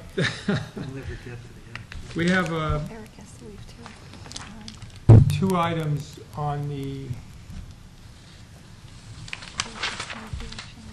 Do you have to leave also? Bernie, he can't vote though. Eric. Well, let's get, we'll go through the board policy. I'd like to hear what people have to say about these items, and then we can move into the action items. We're not going to be able to do the professional development plan tonight, since it's not included in your packet, but we will do it at the next meeting, and we'll have to vote on it at the next meeting. That will be in time for us to meet our obligations. We do have in front of us the district goals, and we have board policy. I want to talk about board policy. I mentioned this at the last meeting. In your packet, if you can pull out, there's a clipped sheet, talks about board discussion, and on that there are, this is really about facilities use, so it's really appropriate given some of the prior discussion. At the last meeting, we talked about charges for groups that are in category 3, or group 3. Those are groups that basically constitute a percentage of students or participants who exceed 75% of the residents of our 4 communities. So if you want to find out the definition of what a group 3 is, it's on the next page after the initial page, which talks about some proposals on custodial charges. The package it's clipped. The first page gives you proposals on charges, custodial charges for indoor use during the weekdays, indoor use during the weekends, and then outdoor on weekends or weekdays. And then the rest of that package, by the way, just so you're aware of it, is really the current status of the facilities use policy, and I asked that to be attached so you get a sense of, and be able to look at that and see what it is that we mean when we say group 1 versus group 4. In this discussion, we're only talking about group 3. And that is people that you have, 75% of the members would be residents of the constituent districts of the high school. And they're nonprofit, civic, and community organizations and community members that aren't in groups 1 or 2. Groups 1 or 2, group 1 is really people that are directly related to this high school, typically like PTO, might be athletic events that we're organizing here, things that we would be organizing for ourselves, and some clubs that might be recognized by the Board of Education. The second group are government agencies that come to us from our constituent districts, Greenbrook, Long Hill, Warren, and Watchung. And the third group then is nonprofit organizations, much of like what we had last time when Mr. Mupo came and talked to us. It's groups that are within the towns that are organizing things, typically on a nonprofit basis, and where 75% of those people then are included, are part of the district sending to the high school. So that's the, and I don't want to go into group 4, because group 4 is really everybody else. If you don't fit into groups 1 through 3, then you become a group 4. And on our agenda night is actually a group 4. The Atlantic volleyball is a group 4. Right. What we wanted to do was talk about charges for what's a fair and reasonable charge for facilities use, that to help reimburse us for our costs. It's not so much trying to make money off this, it's just reimbursing us for our expenses as a high school, for the groups that want to come in and use our facilities that are in a group 3. So it's going to be like a rec, kind of similar to a rec program coming out of one of the towns. On the first page, I'll come to you, Peter. I'm not forgetting you. I'm not ignoring you. On the first page are three proposals that have to do with charges for indoor use on weekdays. That's the first one. The second one there under the bullet is indoor use on weekends. And in the third group, the third proposal, it has to do with outdoor charges on weekdays or weekends. Okay, so there's really three things that we have to talk about and consider. So if you look at the first one, what we're saying is indoor use on weekdays, we're saying propose a minimum of 30 minutes charge, that's custodial charges per event. So if they come in every once a week for 4 weeks in a row, they'd be charged 4 times, a minimum of 30 minutes. We reserve the right to increase that if we find that a group is causing us to spend more time with them than the 30 minutes that we're estimating that it's normally going to take us. The second item on there has to do with indoor use on weekends.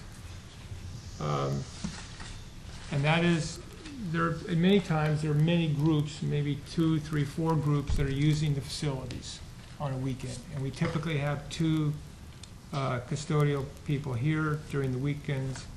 And we're suggesting that those charges of those custodians be divided equally amongst all the groups that are using the facility on that weekend day. And the number of custodians here may be expanded from the 2. I think typically it's 2 now, but it may need to be increased depending on the number of groups that we have in the facility. And as such, the charges may go up based on that. Let's just spend some time talking about those 2, which have to do with indoor use, weekdays and weekends. This board has been, we discussed this the last time, there's 2 different sets of opinions on this, but we have to come to a compromise position on this so that we can provide guidance to Tim in how to charge groups that this board is going to at least be supportive of when they come in and ask for the use of our facilities, indoor facilities, during weekdays or weekends. Let's start with the first one, weekdays. 30-minute charges per event. We reserve the right to increase it if necessary later on. Anybody have any comments on that? Sound good? No. Sound Question. I'm sorry, I didn't hear you, Pete. Question. Yes. I'm sorry. The way I understand this today is if there are 2 groups, I'm sorry. Go Just ahead, say, Peter. Peter had his hand up a long time, Pete. Go ahead. Go. No, I need a little clarification. Go for it. In group 3, okay, versus group 2, the Long Hill Education Foundation or the Warren Township Education Foundation, people who are not strictly speaking governmental groups, but what they do when they're fundraising, they fundraise to buy things for schools in our constituent districts, whether it's whiteboards for Warren Middle School or some of the things that Long Hill does. I mean, I think of that as a group 2, but I don't know. I could see that somebody could look at this and say they're a group 3. 1, wouldn't it? It's not this high school. It's not this high school. It's our sending districts. Okay. Well, if it's one, I don't know. I just you would want some propose clarification. you would propose it would be in a group 1 or 2, right? Yes. Yeah. I think we can make it clear in the policy that we have to address those, and I'm fine. I think they should be in a group 1 or 2. What does everybody think? Is it only Education Foundation? What about the Arts Foundations or any? I think other any of I those think foundations, any of those that are supporting the schools. They make equal contributions to all districts. Make what? I'm sorry? these would They be, make equal contributions to the 4 districts. Well, Because if I'm in Long Hill, and I come here to use the high school, and then the money goes to Long Hill, I gotta think somebody here is gonna object. I don't think so, Pete. If we're allowing our facility to be used by any of these groups Why don't they use who are Long Hill supporting facility? any of Why our wouldn't they 4 use Long Hill schools. facility? Why wouldn't they use Warren facility? In some cases, frankly, it's because of our theater. They just they- have- they can host something there. Equal, but I hear this all the time. We're all paying the bill here, so there's got to be a dividend coming back. There should be. That's one argument. Group 2 are government agencies. I hear you. Of Greenbrook. But he's talking about different. I know. But those groups, if they come in and use our facilities, okay, would be benefiting basically that community, but not the other three Well, you communities. said government is And different. so the And question that's is- the question. I just asked my question, raise it in reference to what his point was. Yeah, well, I would put groups like that that are devoted to raising funds for the schools in those communities, I would put them in the same as a group 2, in my way of thinking of it. But that's just me. And I didn't mean to derail the discussion. Yeah, that's all for another topic. We can bring that up at another time and come back to it, and we can argue that point. But to your point, we've certainly discussed here exactly the scenario that you're saying, which is one town shouldn't get beneficial treatment versus another kind of thing. Okay, my point was, if we have two different groups here at the same time, and I asked to be here until whatever the time is that custodians go off duty. The next group stays here an hour and a half later. I've agreed to pick up the tab for half of their stay beyond the time, because this says we'll share the cost. That's on the week. Let's. I don't care when it is. I We're, don't care when it is. If we're both here, But- and I leave at the proper time and somebody stays beyond, you're gonna charge me? no, on the weekends, that might be the case. Let's talk about that second. But in the first case, on the weekdays, yeah, it doesn't matter whether there are three groups here or not. Everybody's going to be charged a minimum of 30 minutes. Because basically, those people that are doing custodial work here are taken off of their job to go either open up, close down, turn off lights, turn on lights, do something to facilitate that group coming in to use the facility. Doesn't matter how many there are. So, you know, if there are three groups, that custodian may go to three different locations in the building to handle that, you know, something to support that individual. And we think it's the point was, we think that's a fair charge to reimburse this school for its expenses. And this board has been pretty big on making sure that we don't incur additional out-of-pocket expenses that aren't fair. Lou? I understand that, but this is where we're also running into another problem. Those people who are here have assigned duties to get things done. Right. All right? We So know now that. you're taking them away to monitor who's getting the work done. And we have a limited staff as it is. But Lou, isn't the point that they're doing this stuff anyway? That they're taking time away from what we would all prefer that they're doing to do this? So That's my point. You're taking the guy, the work's not getting done, it has to get done, because this person's monitoring, and you're charging them 30 minutes to these agencies. Yeah, you're paying the guy's time, but we're not getting any work done. Are you proposing that I just want to know, are you proposing that we increase it from 30 minutes? Well, A minimum of 30, or? I don't know what I'm proposing. My problem is that you got a person on staff who's going to be here. That's great, right? But he's got a list of work he's got to accomplish that night. Now he's got to monitor what happens. You got wrestling down there, volleyball in the center gym, and people in the weight room. So that individual then, I mean, where that becomes comes more than back a to half us, hour. we end up then trying to recover that time through either overtime or, I mean, that's really the only way you can. is Yeah, but overtime that's or my just- point. From B&G's side of it, is that we've got so much work to do between such a small staff. That work doesn't get done because now we're babysitting these groups. Do we add somebody just to do monitoring? Why are you babysitting him? Explain to me. I think we're trying to reconcile. Bernie. Hi, Bernie. You still there? You know what I'm saying? No, but there's two things here. I mean, if there's an incremental, if the guys are here anyway, and someone is using, one of the facilities, why is the person monitoring that? That's not their job to monitor someone who's, utilizing a facility. You get 20. Now, if they're making a mess of it, and the guy has to go in, there's an incremental cost because he's being pulled away from work and he has to sweep up a room, Yeah, right? but you're going to have, if you're here at night and you're watching these groups operate, there's people all over the place. There's people in the hallways. They're walking around. And Rob, years ago, when our kids were younger, I used to come here on Friday nights and coach indoor soccer, okay? And what invariably would happen at the start of the season and the start of each time is we'd have to go looking for one of the guys to open up the room to get the balls. So in point of fact, they don't sit there and watch and babysit, but those groups coming in do take some time. Lou's 100% right that it keeps them from doing everything we would have preferred that they do that night. But if you're going to open the building and let people in, it's inevitable that someone has to do that.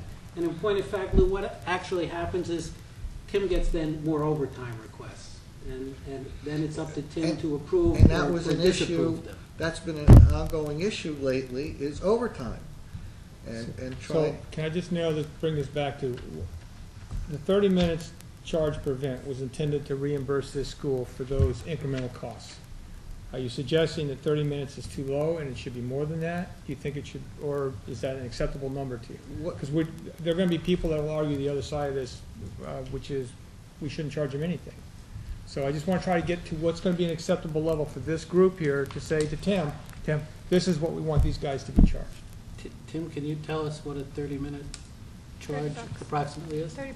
$30? It's, it's, Then I'd say a 45-minute charge. it's 20. Well, you gotta It's realize $20. that each $40 additional an hour. group that comes in, if they're all here at the same time, they may all need equal time. I'm down here, it takes me. In this case, everybody pays on a weekday.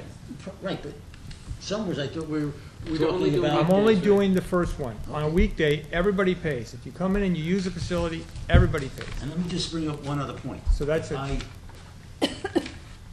More or less on the 30 minutes. I'm up to 45 minutes here. 45 minutes is $30. I just want to hear this, because guys, I want this. that can be adjusted 45 minutes as we would be go 30. along. And we, the guys, how much time did you have to do? That's 30 minutes.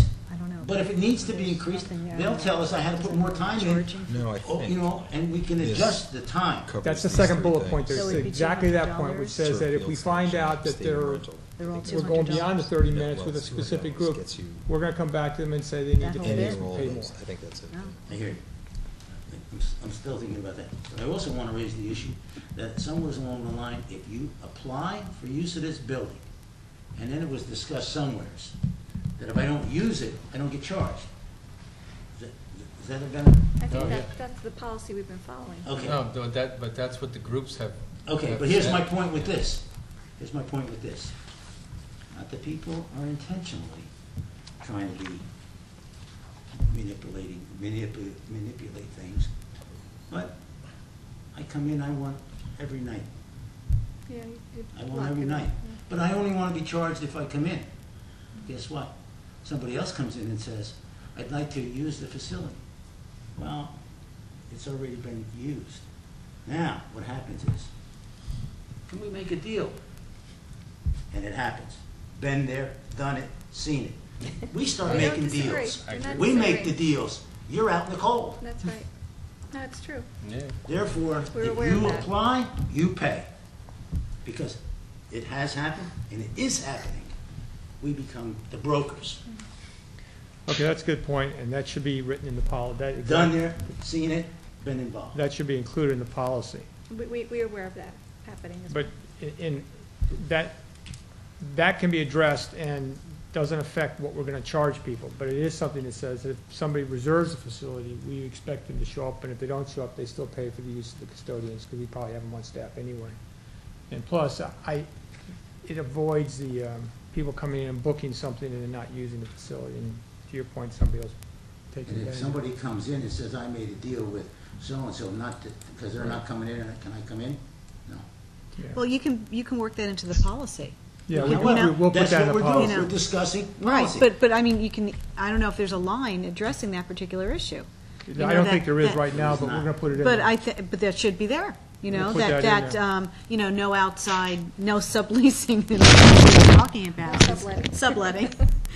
But a couple of my concerns are, in terms of the custodial charges, is that in line with what the other schools are charging? And do you have a list of what the other schools are charging?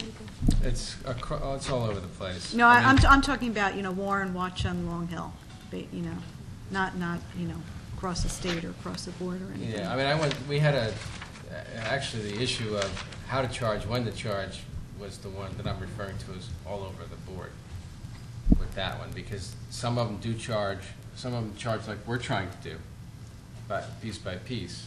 Some of them charge for every hour they're there. Some of them charge for just like an hour, or they split it with each group that's in. But in terms of the dollar amounts, we're right in line with where they are. Now, let me see, I get you specifics. I have their policies.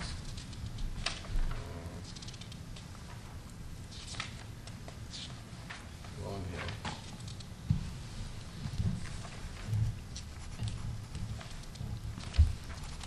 I think Warren charges for the use of the facilities, custodial time on the weekends. Yeah. I'm not sure. I'm not sure they charge during a weekday. Right. Watchung used to charge, the borough, the school used to charge, regardless whether you came in. They didn't charge during the weekdays, but they did charge on the weekends. And actually, those were then paid by the rec commission rather than the individual groups. Because, I mean, from my perspective, I want to see, I think it's a very successful thing when, there's groups using our facility. And these groups, this is our community using the facility, and a lot of times it's groups that, that the kids are staying in shape, and working their way, through the various sports systems or, whatever activity, and will eventually come here, and that's the program that they're in, and they're getting ready, for the high school programs. Mhm. So there is a benefit to us. So for the first proposal up there, the indoor use on the weekends, weekdays, you're proposing no charge? Yes. Okay. Anybody else want to speak in favor of no charge?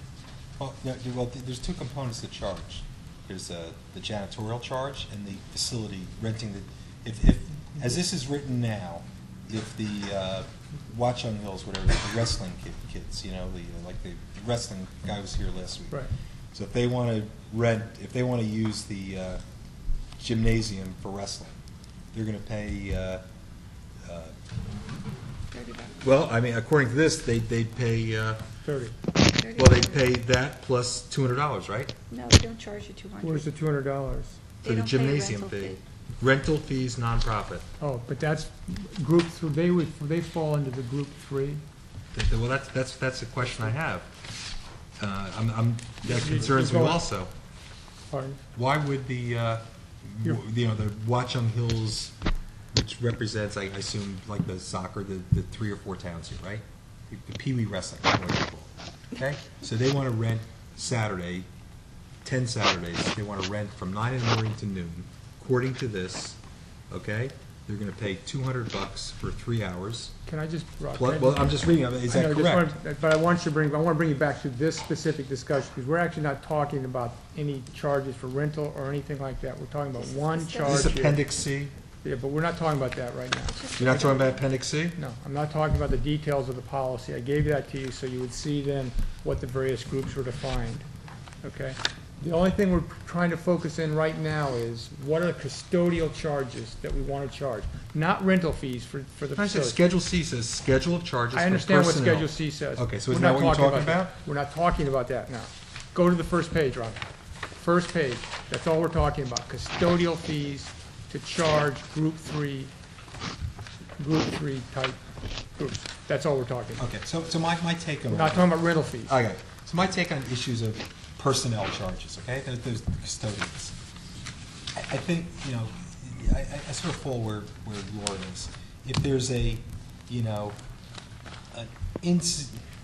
non-substantial incremental cost, guy's here anyway, you're right, he's poking his head in, he's making his rounds just to check in, make sure everything's okay.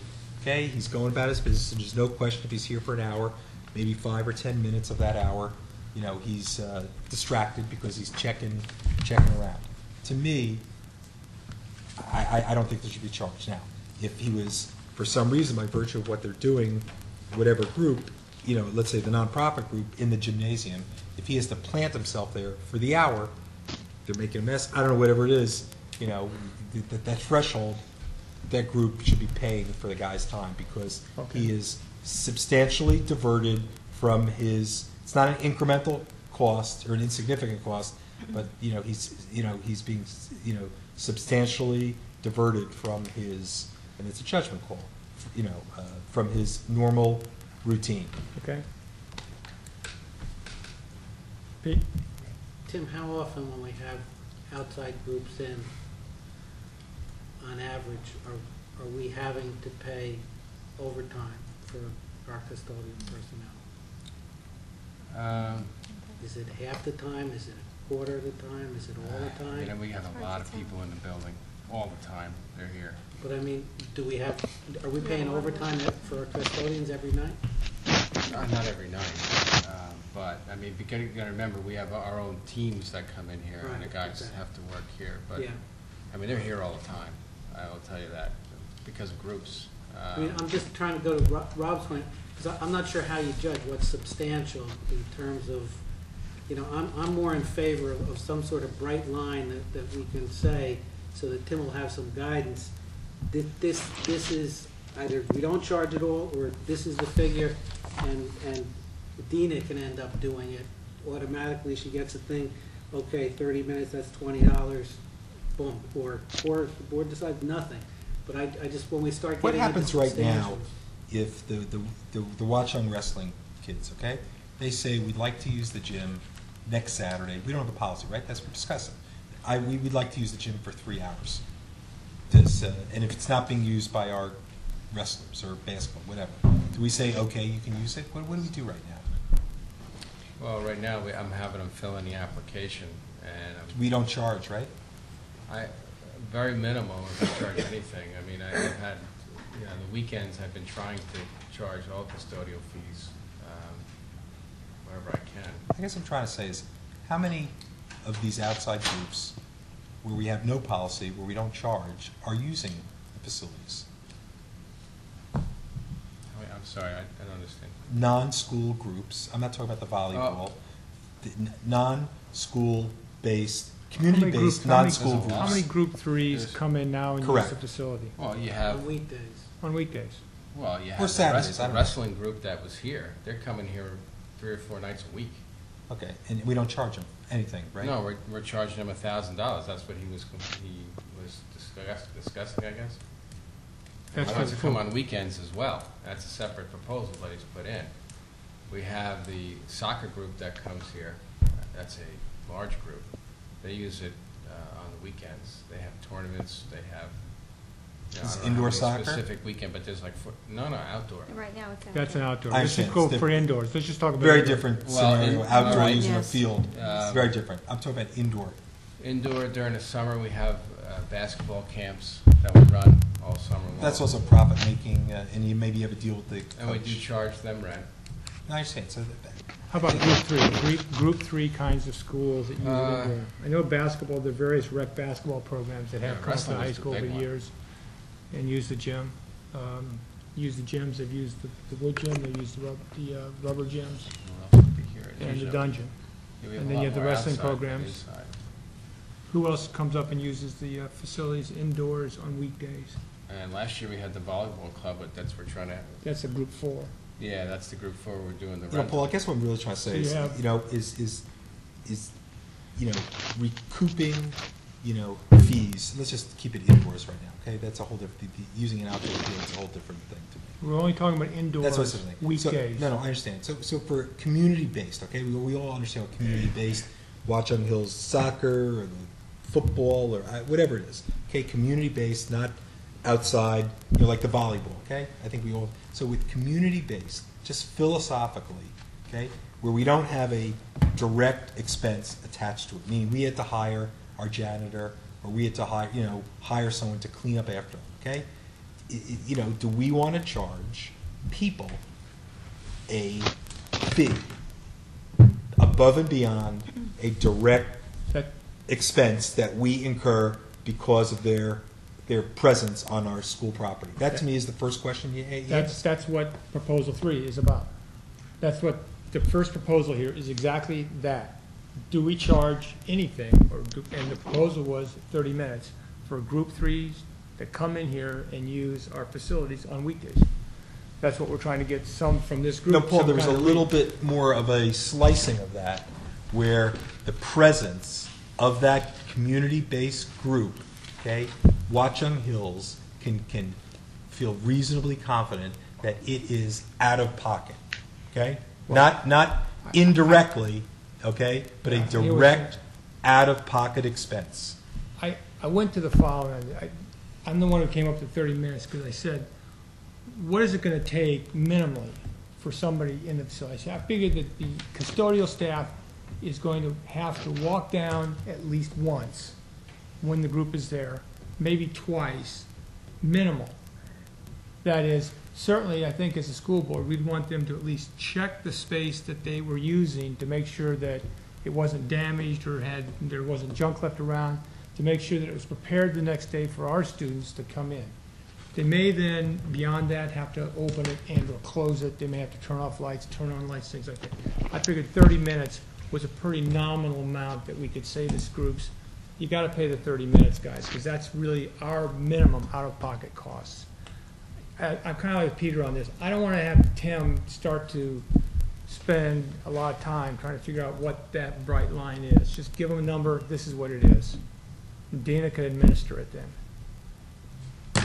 I couldn't figure 15 because if they're over at that end of the building, it takes them 15 minutes to walk up to the other side of the building alone. I mean, it's a long walk, so. Lou. I'm just fine. What's the definition of nonprofit? Is it someone with a tax ID, nonprofit tax ID number? They have to be a legitimate 501c3 organization. Okay. Define that, because we've talked about this before. I charge 50 kids $100. That's a money-making organization. So there is not profit. So they reinvest the money in what? Can I just stop this right now? We're not going to talk about what nonprofit is at this point in time, because I just want to know what we're going to charge them. This is where I'm headed with this. This is a true rec group. They're coming in for recreational, and they put a team together and they go wrestle. That's great.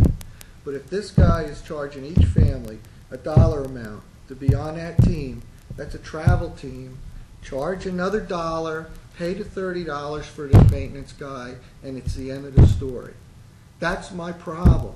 The difference between a rec group and a travel group, and these travel groups will tell you till they're blue in the face that, oh, they're community-oriented organization. That's great, yeah, but it's for a select group of kids. And that's my issue.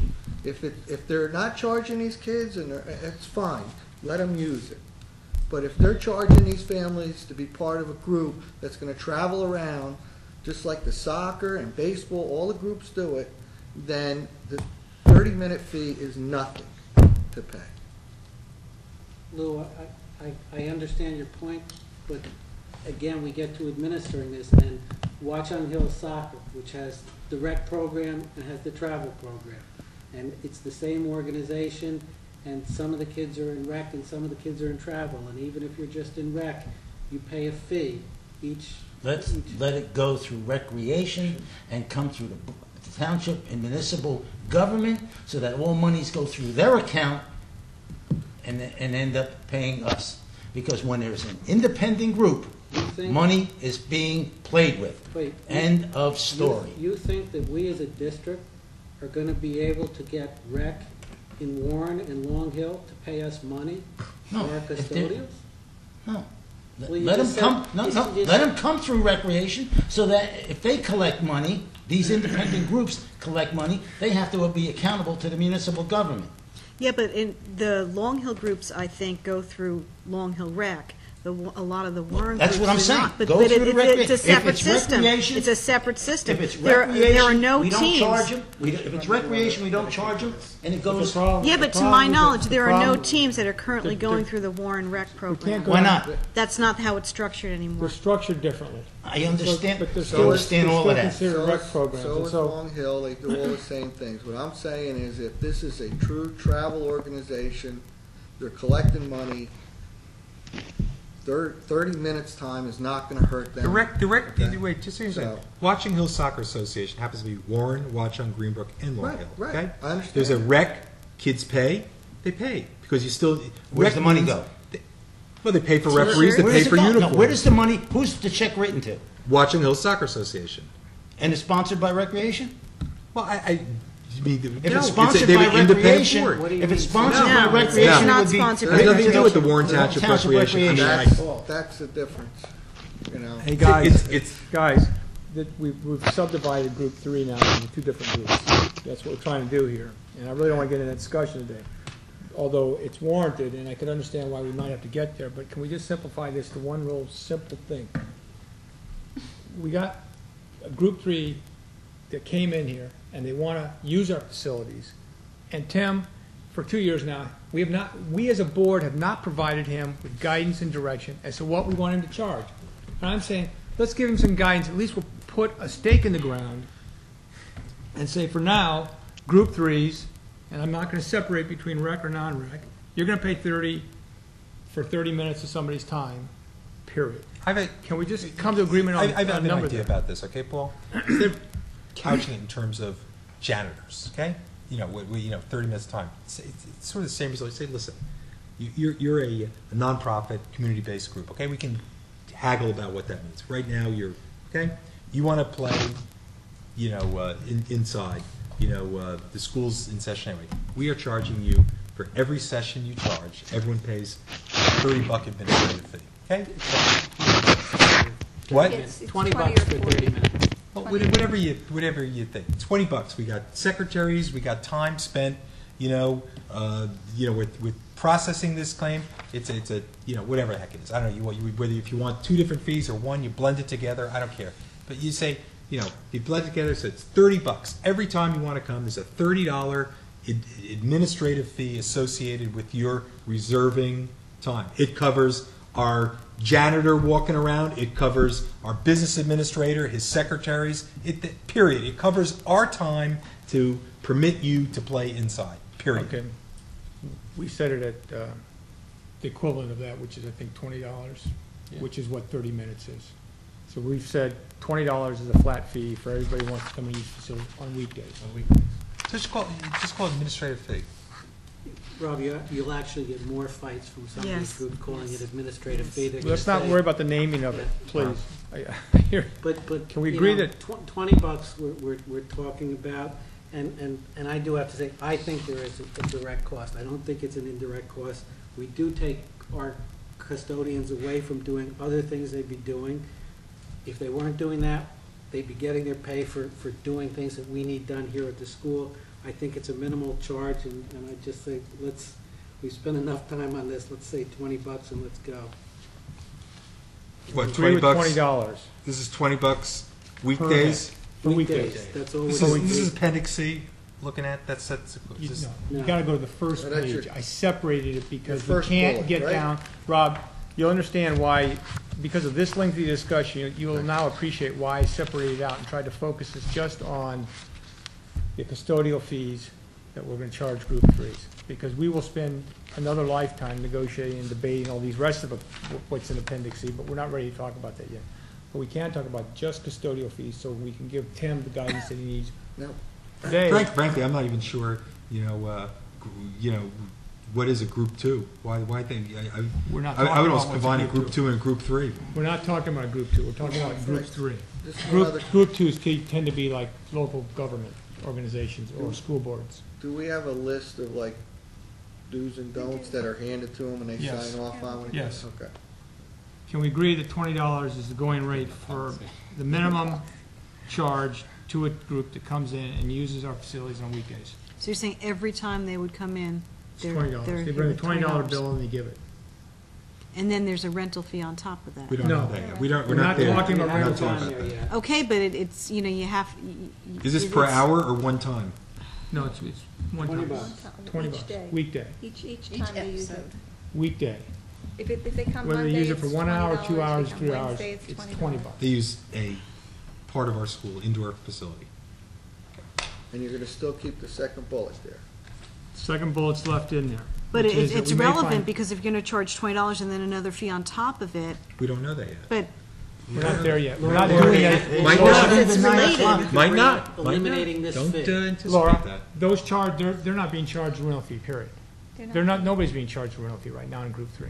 So whatever misnomer's out there on that, that's not what's happening. They're being charged these, we're proposing these custodial fees alone right now. We may come back as a board.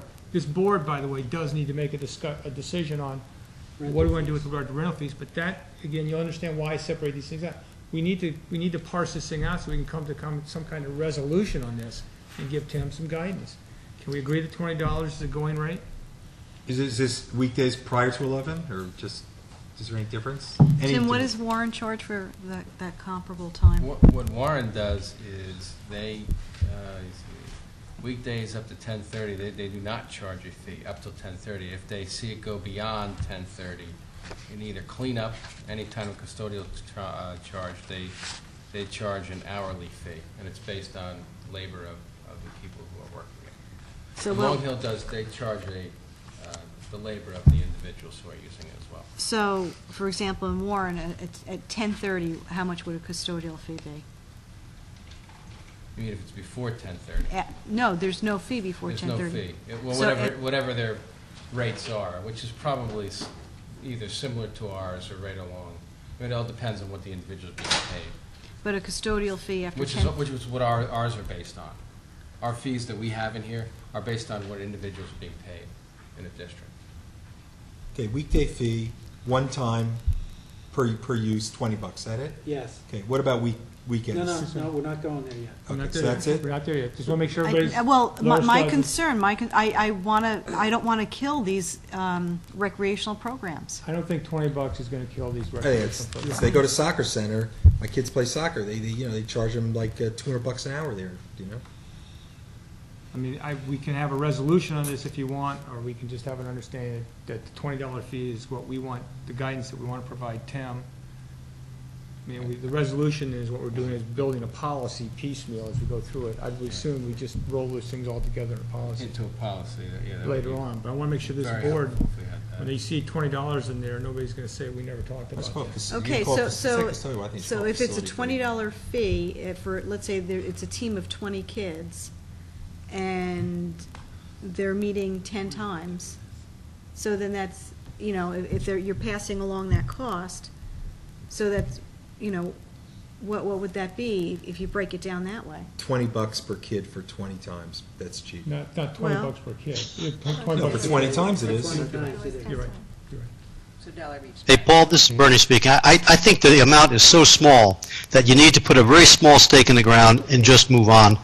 Nobody is going to claim that we're robbing them at that proposed number. Did you just wake You have to up? realize, Bernie, this is such, Bernie has your voice just comes out of the ceiling. Listen to me. Very ethereal, very straight. Okay, that's kind of where we are. We're trying to get some stake in the ground on this, and $20 seemed like a reasonable starting point. Going once? Going twice? I hear Laura's concerns. I'm getting more of a consensus that says people are willing to accept the 20 than not. All right, we're done with that one. Call Tim. On the indoor use on weekends, the proposal there was, and we now do charge for use of the facilities. These are custodians that come in. This one's a little bit more straightforward. And What do we now charge? This is weekends? we actually, Weekend now? for weekends. Tim, what do we charge now? Well, we hit them with it's an overtime rate, which is, it's $40 for the overtime rate. And Do we charge it per hour, Tim? well, not really, because we don't have that many people coming in here. I'd like to charge them per hour. I mean, right now I only have the bulk of the groups that come in here are the Chinese school and the German school, which is incorporated in their agreements. The only groups that I do charge hourly are I shouldn't say the performing arts group. Anybody who uses the CPA, we charge them hourly. So the proposal here is actually, because we can have a custodial staff here on a weekend, it can be two custodians. There may be 3 groups up here using the facilities. And we're suggesting that what we do is we take those custodial charges and divide it equally amongst the 3 groups, no matter whether they're here for 1 hour or 8 hours, whatever it is, they pay their third or whatever percentage it is for the total custodial use during that. I understand what you just said, Paul. 3 groups. Yes. What groups? 3 groups in the school on Saturday. You have a German group. Here, I'll give you an example. We have a German group that comes in. We have a Chinese group that comes in, and now there's a wrestling group that may want to come in and use the gym. I would say we're going to have custodians here for 6 hours. Whatever that total cost is that we incur, which we would not have otherwise incurred for those 2 custodians to be here, it gets divided amongst those 3 groups. Yeah, that's a bad. I'll tell you why that's bad. I mean, I'm a Then group. give me another proposal. No, I will give you no proposal. Good. Why it's bad is that a group comes in and they use, the small gym, and the Chinese school uses, 50 classrooms. Okay. So you would like it to be weighted somehow? Well, not weighted. I just come up with I have an idea. You ask for a proposal. It's just, then I would say it's weekends. We have overtime situations, so you pay $20 an hour. Same as the weekday? No, weekday it's $20. One time. Not it's regardless of the hours. I'd say you pay $20 an hour. Per hour. Yeah. Of use. Okay. So the groups that are here longer would pay more. Those who are less would pay. Correct. But it wouldn't take into account. You're not suggesting any way to allocate it based on percent usage of the No, facility. Chinese school and the German school, different situations. They have a lease, Okay. and they're paying on an ongoing yearly basis, and whatever. That's separate. Tim, can you? Oh, I see. Folks, You're separating them sorry to out interrupt. because Yeah, they're I'm gonna contracted amount. I'm going to Yeah, sign fair off, enough. and we'll see you at the Bernie, next you had a meeting. question? I just wanted to tell you I've got to start my work day, and I'll see you all at the next meeting. What Okay, time is Bernie. it in China? 10:30 in the morning. Have a good day. Okay, thank you. Enjoy. Okay. I have a question. Go ahead. Tim, in terms of the German school and the Chinese school, we now have a contract with them. They pay certain amounts. Yes. What, do we allocate any of that amount to custodial?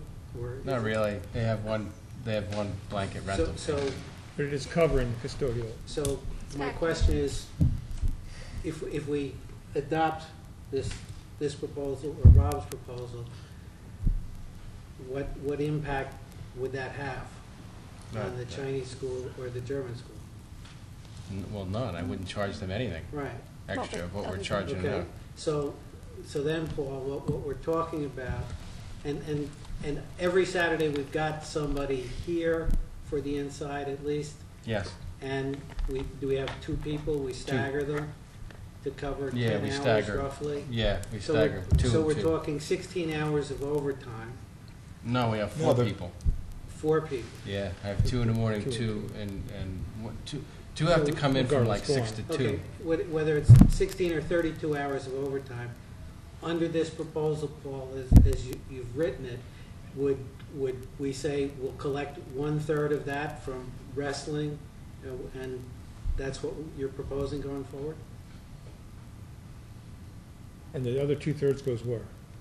Well, we You can't wouldn't charge it collect it at because we all. already have It's already been contracts. covered by, Yeah. yeah, that's exactly what I'm suggesting. So what kind of charges are you talking about in terms of dollar amount?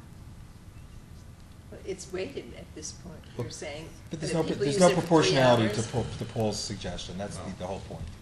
There's no perfect model. I mean, There's no perfect model here. no, what I'm looking- saying, but if Yeah. if the Chinese school, which they have a lease, to pay, I don't know, 24,000 a year, whatever it is.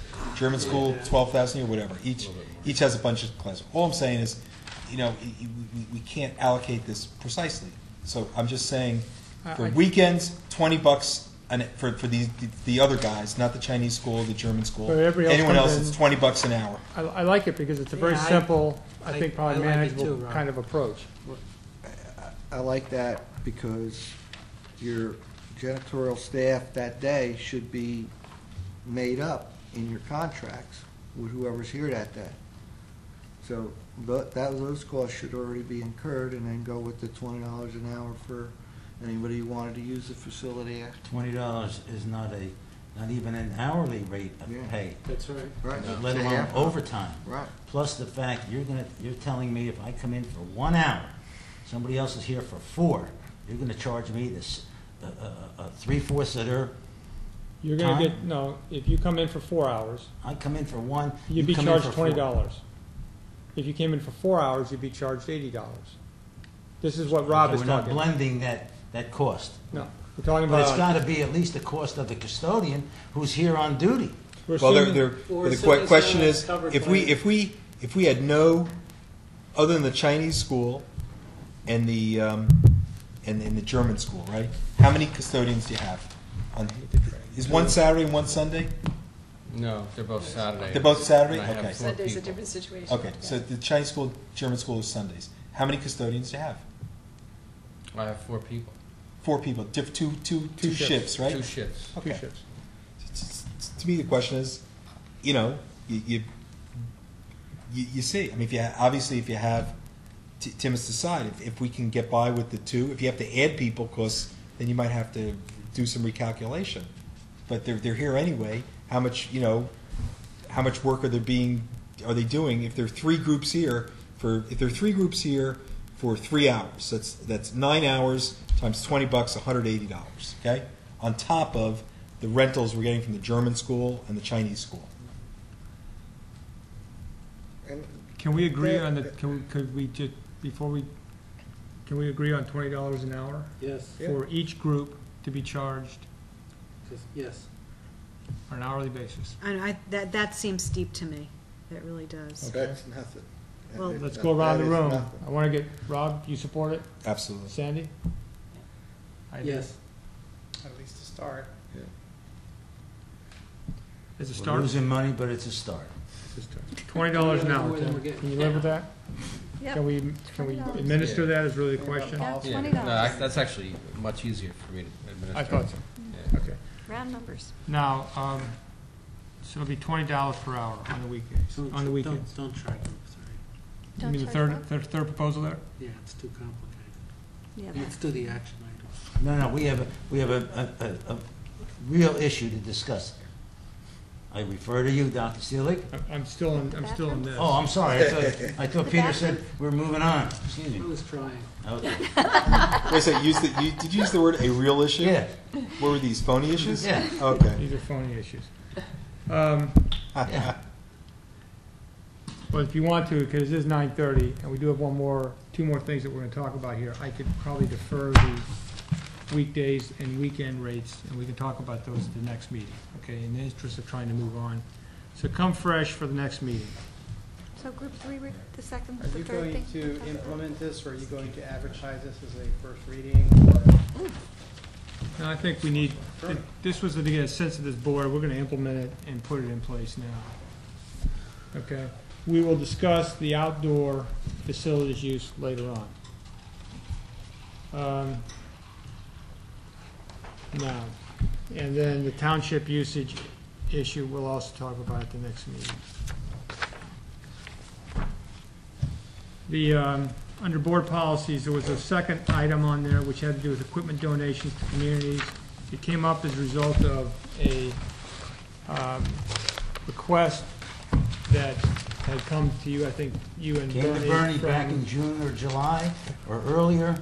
Right. Senior citizens of Long Hill, since we purchased, after having read that we purchased $245,000 worth of computers, and then after talking with, I think you, Doc, that was 40% of our computer replacement that we're going to. I asked Brian the question, he thought that probably it's not quite clean, but it's probably about 40%. Okay, but the point is, they see, senior citizens have asked for donation of 2 discarded computers, working or not, and if they aren't not working, that our technician cannibalize them and make 2 work and have them donated to the senior citizens or loaned to the senior citizens. And this request was back in, I think I said June or July, maybe May. They have not heard. They continue to ask me and ask me and ask me, and I told them I'd have an answer for them after tonight's meeting. It would be discussed. The bottom line is, I don't have to tell you. We spent $245,000 and we can't cannibalize 2 computers and give them to them or loan them. And I still haven't gotten a question, is it legal to loan? And no one has told me the legalese that it is not. Let's be clear about what's going on here. The request came to you and Bernie sometime or to Bernie, I guess, and you sometime in June or July. I'm not sure exactly when. And this is the first time it's been brought to the board for discussion. But it was brought to Tim way back when. Am I right? Yeah, Bernie talked to us back in May, but he was more or less he was looking for old computers that we were going to get rid of. After the fact, the meeting where we voted to purchase. So what was the resolution back in May then? Well, Brian had to go through his list of computers and see which ones were identified as computers that we were going to discard.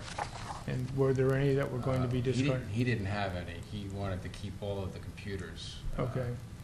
To cannibalize them and use them here. So we have no extra computers at this point in time. So let's just working or non-working. Pete, hold on. So in May or June, it came to you, and at that time, when you talked with Brian, what he came back to you and said was that the computers that we have here are going to be any of the spares are going to be used for spare parts for to support the other machines. That's right. And I think that we've asked that question recently, given that we've now purchased all the computers, because in May we would not have purchased all the computers, but we've now purchased a bunch of computers, and the story, the message is the same, which is that the computers that are left over, that are taken out of service, are used as spare parts to support the repairs of any new computers or of the other existing computers. How many computers are spare that are working? How many parts and pieces do we have? If we took out 40%, how many computers does that equate to? You'd have to ask Brian that question. Well, 40% would be that's 40% of the computers. Yeah, but how many is the total number? Is it 100? Is it 200? Dan, do you know what the total number is on that box? I couldn't say off the top of my head. No. What would you guess is the total number of computers that we have here? All around working, or yeah. Total number of computers in that are in service right now. We took 40% of that $245,000. How many new computers did we buy in the last go around? We bought 100 laptops. 230. We bought, and that's only 40% of the total number. So we have. So we're looking at 600 computers. No, we are replacing 230 computers. That's about what 40% is. Okay. So and we have about 230 were down, completely shut down, and we put them all in use. Therefore, there are only bad computers, and out of 230, there are no working computers? Wait, no. Stop. Wait, that's not what he's saying. That's what I'm asking. Yeah, but I know what he said. But Pete, the question is, do we want to loan or donate to senior citizens 2 discarded computers? That's not the question. No. Okay. That's not the question. But it is the question to them. That's the question they keep asking, and they're going to come back and ask you, and you. Why not? That's why I brought this discussion here, because this has to do with one community requesting the use of some equipment, and the question is then, is the school using that equipment or is it not? And if it is using the equipment, do we want to supersede that and still donate to that school, to that organization? Now, just say it, Rob, because Pete had his hand up. Go ahead. You're up. No, let Rob go. All right, he defers his 5 minutes. Thank you, yielding me 2 minutes. Yields use. Right. Listen, I think we have more than that. I think there's like 1,000 computers. We didn't replace 40% of it. We have hundreds. We have over 1,000 computers. The issue to me is I would ask the question differently. I would say, can Tim find 2 computers that can be loaned, and by quote loaning them, maybe you get around the whole issue of selling them or salvage, which government property you have to salvage, loan to the senior citizens of Long Hill. Frankly, I think it's a good enough idea. I would extend it to the Watchung Senior Citizen Place, the Warren Senior Citizen Place, Greenbrook Senior Citizen Place. I mean, really, you got 1,000 computers here. Every single computer, I'm sure we're not cannibalizing for parts. So if you sort of frame it affirmatively, say, can we, loan 2 of our older, computers so the senior citizens, and I'd even expand it if the library needs them, because I think that is tremendous, evidence of good faith, community involvement, and doing something nice. Because a lot of senior citizens are fixed incomes, they can't pop $1,000 for a computer, I just think it's a good idea. All right, so we could then possibly identify various community groups that we'd be willing to donate or loan, or whatever the transaction was, to those groups.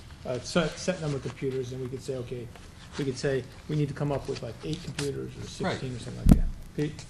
I think we're laboring under a fundamental misconception about our IT departments here. Okay, I had more involvement with it on Warren Board of Education than here, but I've talked to people here as well. We don't discard computers here. We literally do take them apart and take the hard drives out, and take the CD-ROM drives out, and take the RAM out. Okay, I don't know that we reuse the software and the operating systems, but these are our spare parts inventory that we use to keep our current machines operating. Yeah, but Peter, Could we, if we want to find something to get rid of? there's a Yes. certain incorrect statement you're making, only because I've seen the bills. We are paying tens of thousands of dollars a year. Every computer we buy, we pay for an extended warranty, 3 or 4 years. Right? Okay. That's right. So the fallacy of what you said, and I don't mean fallacy, the statement I'd like to clarify a little bit, we're buying all these computers, and if they break, we don't have to cannibalize, computer A that breaks from computer B that's sort of surplus, because computer A has a 4-year extended warranty that you call up, send it to Dell, and they send us another. That's the whole idea. We have If all we were these. getting rid of everything in 4 years, you'd be right, Rob. So we have. But we're not. Listen, Hold on. So Dan, is that the way the warranty works, or the maintenance? We send it to them and they replace the whole thing for us? Not usually the whole thing. Well, whatever's broken, Or they'll do fix we, it. or do they repair it then, and we don't have to use our spare parts then for that? If it's under warranty, yeah. If it's under warranty, okay. So for 4 years, to your point, for 4 years, we are not responsible for the spare parts of those computers, is what we're saying. So then we're looking at really the computers that sit out there in that 5, 6, and 7 year period, where those spare parts would then be used for. Is that correct? Yeah. Okay. Just want to make sure everybody understands it. So we're really not looking at the 1 to 4 years, so, How hard would it be to come up with 2 to 4 computers? per community. Honestly, it wouldn't be that hard. Okay. All right. See, Peter? So, Making progress. do we want to talk about then the possibility of loaning well, what's the methodology, Tim, if we were to do that? Is it Good loan? question. Yeah, I mean, I Or do we usually, sell it to the towns for $1? Or Well, if you sell things, do you have to then go through a whole salvage I think we have process? to go through loaning. It has to be. Well, I was saying loan is the. let me It ask might be- before I don't know whatever he has to before we do. go down the path. I think if you Is work this with the is this towns. board's direction or guidance, feeling that they would like to be willing to donate 2 computers to each community that is coming out of service that we're no longer going to be using? I don't look at it as donate. Well, I'm not talking I look at it as an outreach program to the senior citizens. Is this something that this Well, board then you would should like look to see at done? the facility usage as an outreach to Is this something that this board would like to see done? outreach. Yes. And even maybe Is anybody going to argue against this point? No.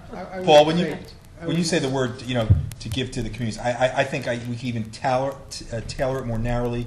Brought up at Pete's suggestion, each of the 4 towns has senior citizen club or organization. I've offered it to them, and maybe they need Offered it, maybe it. they Offer Yeah, it. they may not We like have it. we have a Two couple per of computers, community. 2 or 3 computers. We're going through our inventory right now to see what we can spare. Would you like senior citizen club of the 4 towns, each of the 4 towns, 2 or 3 computers? We're going through.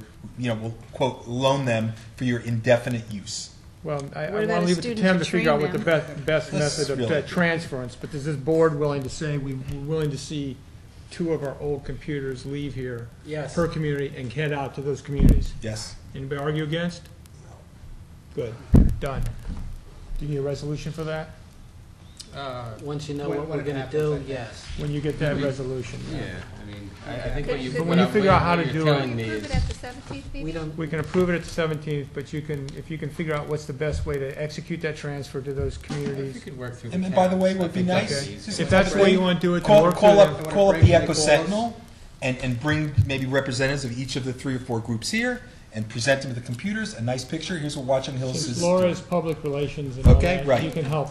You can Get a nice work picture together and a figure out nice, the best way to When it orchestrate. breaks and they call us, then what? No, You know what? that's Can it. worry about everything. No Well, that's a strings good attached. So that's, folks, that's the equipment donations community. We're done. Once it's theirs, That's it's done. theirs. Thank you for that discussion. Thank you, Doc. No problem. Apologize, we do not have the Board Professional Development Yeah, Plan that's in there. my fault. I saw. We I'm just sorry. I wanna didn't get, but propose that's good. one. Yeah. Let's have Gwen come give us a 30-minute presentation on communications, and that could be our board professional development You plan. can propose that at the next meeting when we actually discuss it. We could adopt it now. We'll be done with it. Okay, district goals. You have in your package the district goals. We have added in here facilities, under facilities. It's actually 1, needs 2, in all 3, three. 4, 5, 6, 7. Because you took It's, I'm sorry, I apologize. Francis informed me. At the last meeting, we agreed, Laura offered kindly to draft something that had to do with green and sustainable initiatives, and as such, then Francis told me it's woven into each of these different policies, something that has to do with that. These are goals, not policies. I'm sorry, woven into each of those goals, that concept. So you can see it, for instance, in item 2 under curriculum instruction to retain and to recruit and retain outstanding teachers. Actually, it's That's not there. number 3. It's there, it's another number, under 3. To understand the issues of sustainability and to become more efficient consumers. And then under facilities, I think it's the 6th one down. All goods and services and contracts purchased will follow a phased-in approach regarding sustainable, non-toxic, clean energy products and practices. So with that, I would like to propose that these be our district goals for this year, and that we can then adopt those by resolution. Wanted to add, because Tim had handed this out at the B&G meeting and had him put in the packet, you know, in terms of the green, Yep. there was legislative action, and there's a note in your packet now about the requirement, legislatively speaking, to include even the long-range facilities plan, green buildings and environmental sustainment plan elements, things like, it's all quoted here. So, I mean, that was I think, the impetus to having that done, so I thank you for doing that. Another reason why it shouldn't be a goal, it's the law. It doesn't have a place among our district goals. Long-range facilities plan. You can argue against it being part of the goal. Believe me, I will. Ken, is anybody with that? Pete? Yeah, I'll open up for discussion. For the life of me, 2, 4, 6, 8, 10, 12, 13 district goals is patently absurd. Do you want more? We should be talking right now about whether we should be adopting 4 or 5 district goals, and what this board thinks is a reasonable number of goals to adopt, recognizing that one of your purpose in adopting goals is you are saying that these are things that you think we need to devote resources to in the coming year and the coming budget. And this spreads us way too thin. And so I suggest that the first discussion really needs to be how many district goals this board is comfortable adopting. All right. Any other comments on the goals? You want to shrink them down? That's what Peter's proposing. We can cross out items that are on here and get it down to 4. We Well, want the finance facilities, one. perhaps we can merge together, and it's very specific. The items are very specific, and maybe we can use broader language Well, rather than being so specific there. We heard Lou tell us how extensive an effort was going to be involved just with the retro commissioning and remediation of the HVAC and other issues. It's going to take a substantial amount of money. That is a big one. You know, and so, you know, I'm just. But aren't goals, you know, what like that stuff, like retro commissioning HVAC? I mean, we have to do it. I mean, to me, a goal is sort of something that's aspirational, you know? Right? I mean, that's the way I view a That's goal. the way It's they normally aspirational. do. This is operational, right? Some of these To- become very operational. Well, I understand that, but commissioning the HVAC, we have no choice. We got to do it. That's it's an operational requirement as compared to a goal which in my mind is something that's aspirational. You're hoping to achieve. Do you see a difference? It's a philosophical approach. So, We what is included it here, all those, at the board's request when we met in June or July. That was actually a request at that time, was to write these things, to become that more specific, so we'd have a better idea as to what it was we were talking about. But there it's just resources, some money, and finding the right guy. We got to do that. I mean, it's not a I don't know. So are any of these, so you're suggesting eliminate that one? Yeah, I mean, because we know we have to do it. It's an operational requirement. It's not something that is a philosophical, goal, aspirational, objective that we want to achieve. But that's true. I've been quiet tonight, haven't I?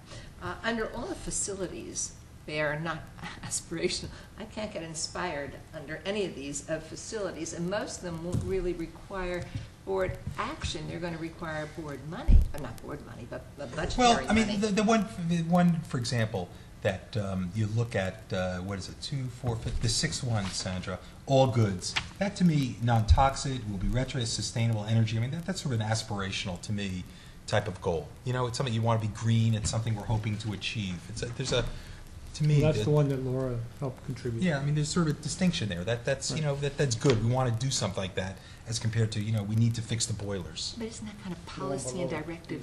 As a board member, I don't have to get involved in that. I'm not going to go out and select the green product. Well, no, it is. I think you do as a board member. But we can encourage the district to move in that direction. Yeah. We as board, well, that's we can. More policy to me. Well, that's a goal. That's what a goal is in this case. Yeah.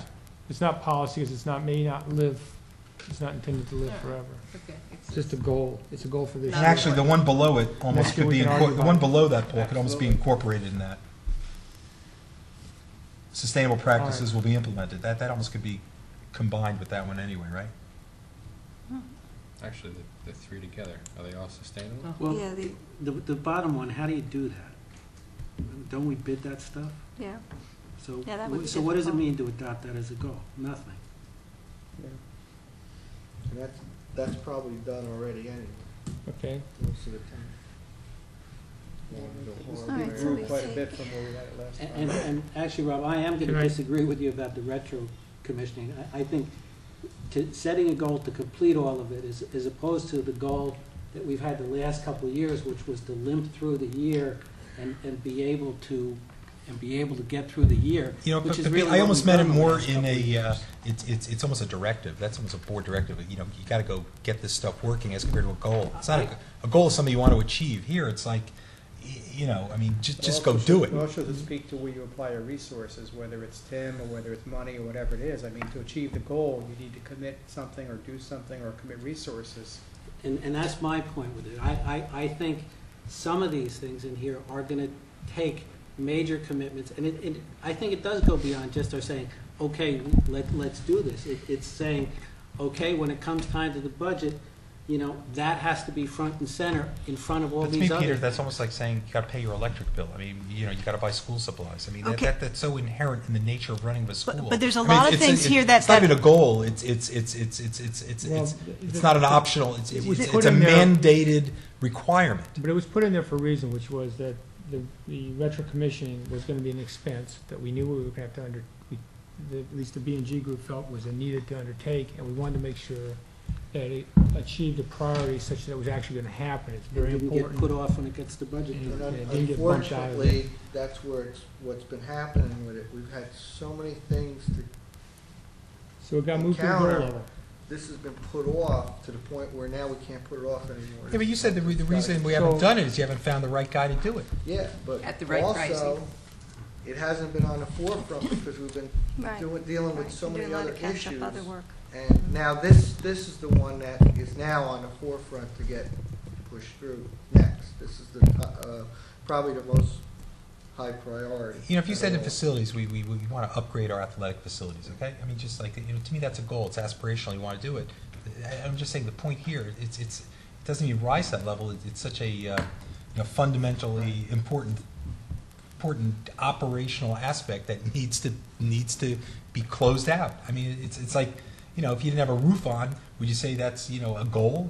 You put a roof on so it doesn't snow in here? I mean, to make air conditioners and heating, we spent $45 million. It's indisputable. That's my point about it. I don't want to If you want to put it in, fine. I mean, Pete said he's got too many you. things you could combine. Trying to That help one's him just get rid such of a, them. He's such trying a to point. back in. It's like saying you got to pay your bills. I mean, If you take there's it no. out, we're not putting money in it. That's what it comes down to. If May you I take it suggest? out, we're going to come to the budget, and the budget discussion is going to come, and it's not on our goals. I don't see anyone. I don't see anyone arguing that we don't need to make our air conditioning work. But there are some things in here that can actually save us money.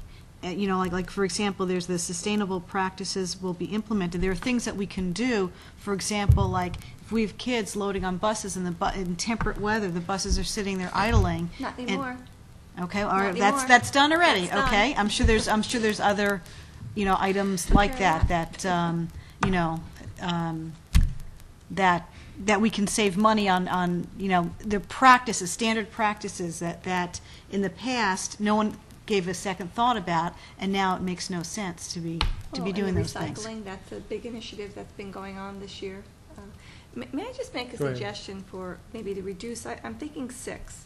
Okay, I know it's not 4 or 5, but 6 is better than 13. I agree. If we take the first one under curriculum and instruction, because I think that's broad enough to incorporate a lot of the efforts that we're making about recruiting and retaining outstanding teachers through our mentoring program and increasing accountability in that regard. And also in the wish of the district to build an awareness campaign for the students about the issues of sustainability and more efficient consumers. You know, that one I don't think costs us anything. It's just a matter of giving the students a chance to become educated about sustainability and working, you know, with the environment to improve our own environment here at school. What did you do with the second one there? I ditched it. You're That's going gone. to remove it? I removed Okay. it. And So then under everybody understands. facilities, I would ditch the first one as well. I would go with the second one, the retro commission. Pardon? Just First one, let her make her okay, 6 sorry. recommendations. My 6, and then you Let's get go your through it turn. first. Then you can Had to do with argue. the security system as well. Yes. Let's go on. The Let's just remove it. the retro commissioning as a high priority, I think, is a very high priority. I would combine 5 and 6. The let's see, 1, 2, 3, 1, 2, 3, 4, 5, 5 and 6 to be one goal. 5, 6, and 7. Well, I know 7 I'm not as interested in because I just think that could get us, we could have difficulties trying to implement that. The finance I would completely support because I think we do need to operate. So you deleted all the rest in that I area? deleted all the rest of them. Okay. And communications, I think we still have to keep that as a goal to motivation. We Okay, have so lots of that's things going on. 1, 2, 3, 4. Now, the safety and security 6. item, I agree with you, it's important, but to me, it's almost like we are going to be continually identifying ways to improve safety and security in this building, regardless of whether it's a board goal or not. Understood, but I thought this was specifically addressing for the video money. surveillance portion of that. That's why I thought it was a goal to I work don't towards dispute the that idea end. of that, the video surveillance. All I'm saying is that what we have to do to achieve that, I think we're going to be able to achieve it in a very graduated, measured way. I don't think we're going to have a situation, unless you decide at budget time, that you want to do, say, a lease purchase where you're going to be purchasing $500,000 or $1 million worth of. Well, I think that's it's why all the going to be goal very right now on graduated. This is to identify components required. I think Well- that's part of the process to do that. Fran has proposed. I understand the rest of it, I have no problem, but I'm more concerned Well, about that. that's- specific I item. agree with Fran. I think she's on the right track in terms of trying to identify, you know, the different items that need to be on here. In a graduated, I think the other piece is that we're identifying in a graduated manner. You've taken I it think from 13 down, Fran has taken it from 13 or 14, whatever the count was, down to 6. And one of the things I think that was brought up And- early in the discussion was, you know, if it's not on here, it's not going to happen, but if something is taken off and would still happen, then it's still purposeful. There are a number Yeah. of things that will happen that are not listed here. Right. Yeah. So, It goes to Rob's point, more aspirational or something that takes you maybe in a different direction or something like that. In this case, these are the 6 that Fran has suggested. We become specific about the HVACs. Are we specific with replacement of the track and improving the tennis courts? Or has that become a general that gets pushed back again another year? Is there a 5-year maintenance plan? It's been on 10 years already. Well, It's been on every year that I can recall. That's right. So it's been there longer than we want to admit.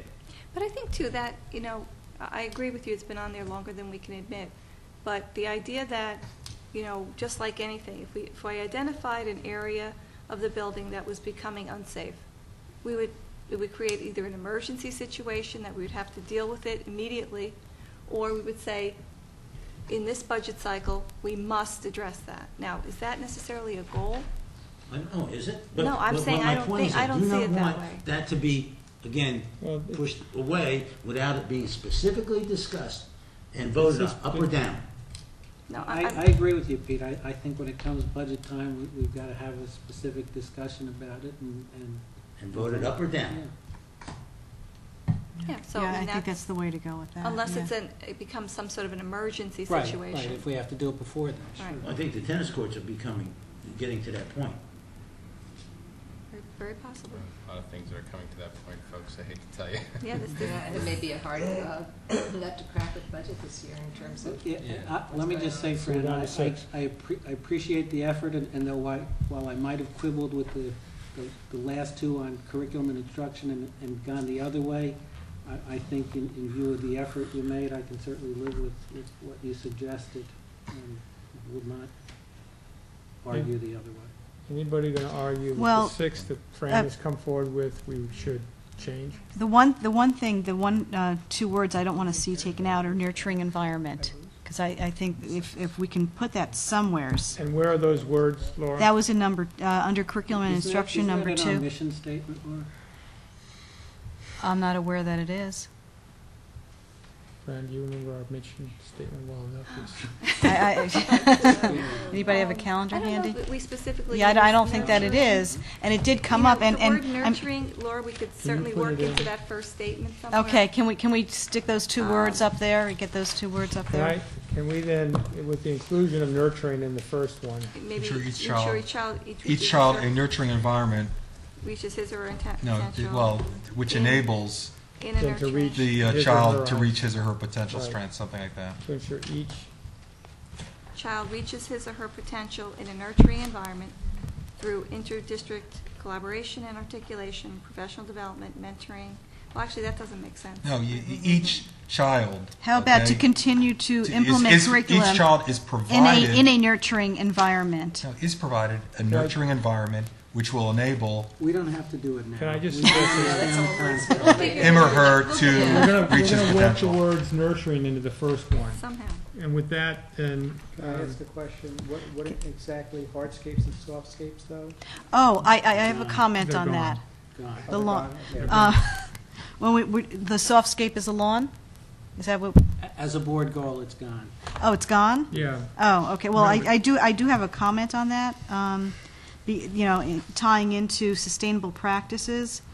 If we're completing softscapes or doing any lawn type work, if it's lawn area that is not walked upon, used upon as fields, one thing that we could do is plant wildflower seeds. We have large expanses of areas. Most of that dies off in the winter. It's a great idea, but if you could keep the kids off them. Well, it's not fun to walk on. I know my boys would be strongly opposed to that because they had bad allergies that started the last week of May every year.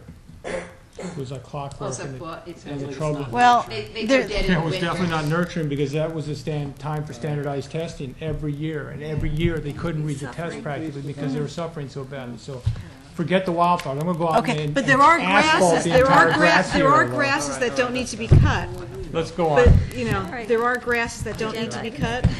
So can we agree that the 6 that we have that Fran has proposed, 1 and 2 in curriculum instruction, with a slight rewording of number 1, the retro commission under facilities, the combination actually, of. I think she took 1 and 3 in curriculum. Yes. I did 1 and 2. I did 1 and 3. I took 1 and 3. Right. But you said 1 and 2. Oh. But we knew what he meant to say. Sorry, I didn't. You're right. Take 1 and 3 of curriculum instruction. Take the second one of facilities attached to do with retro commissioning. Take the Combined 56. 5 and 6 of To the, establish in all goods. which has to do with sustainability and green activities. Take the one below that, which has to do within the course facilities upgrade, that one's gone, as well as then the other one which says where possible and cost effective. That gets us goals 1, 2, 3, and 4 up to that point in time. We keep finance and keep communications, which gets us 5 and 6. We're not doing, and we're not keeping facilities as a goal to complete that policy? Say that again, Joe? That's gonna happen anyway. What did you To say? review and revise policy, I mean, just judging by. I'm gonna torture you guys until we Judging get this by done. the discussion we had tonight, fourth one, yeah. keeping that as a goal might be a good thing. No. We will torture you until it gets Make us done. angry. You'll be tortured. So, Yeah, the policy committee really can handle can everybody agree with 1, 2, 3, 4, 5, and 6 we have now in front of us? Yep. Yes. Can I get a resolution from somebody to say, I know it's not in the agenda, but it wasn't. Tim, I would move those particular items that we have been discussing about as the board goals for the upcoming year. Very good enough. Can I get a second for that? Thank you. Of course. Any other discussion? With that, can I get a, All in favor? yeah, all those in favor say aye. Aye. All those opposed say nay. Any abstentions? All right, Tim, passed. With that, we're done with the board goals. Appreciate your patience and Thank you, durability. We'll do the professional development plan, and at that time, Peter, you can then bring up you only want one of them. Can we move on to action items? We have action items A1 through A13. Does anybody have any of those if they wish? Oh, before we get, yeah, I'll bring it up in discussion. Does anybody have any of those that they want to pull for separate voting purposes? Pete?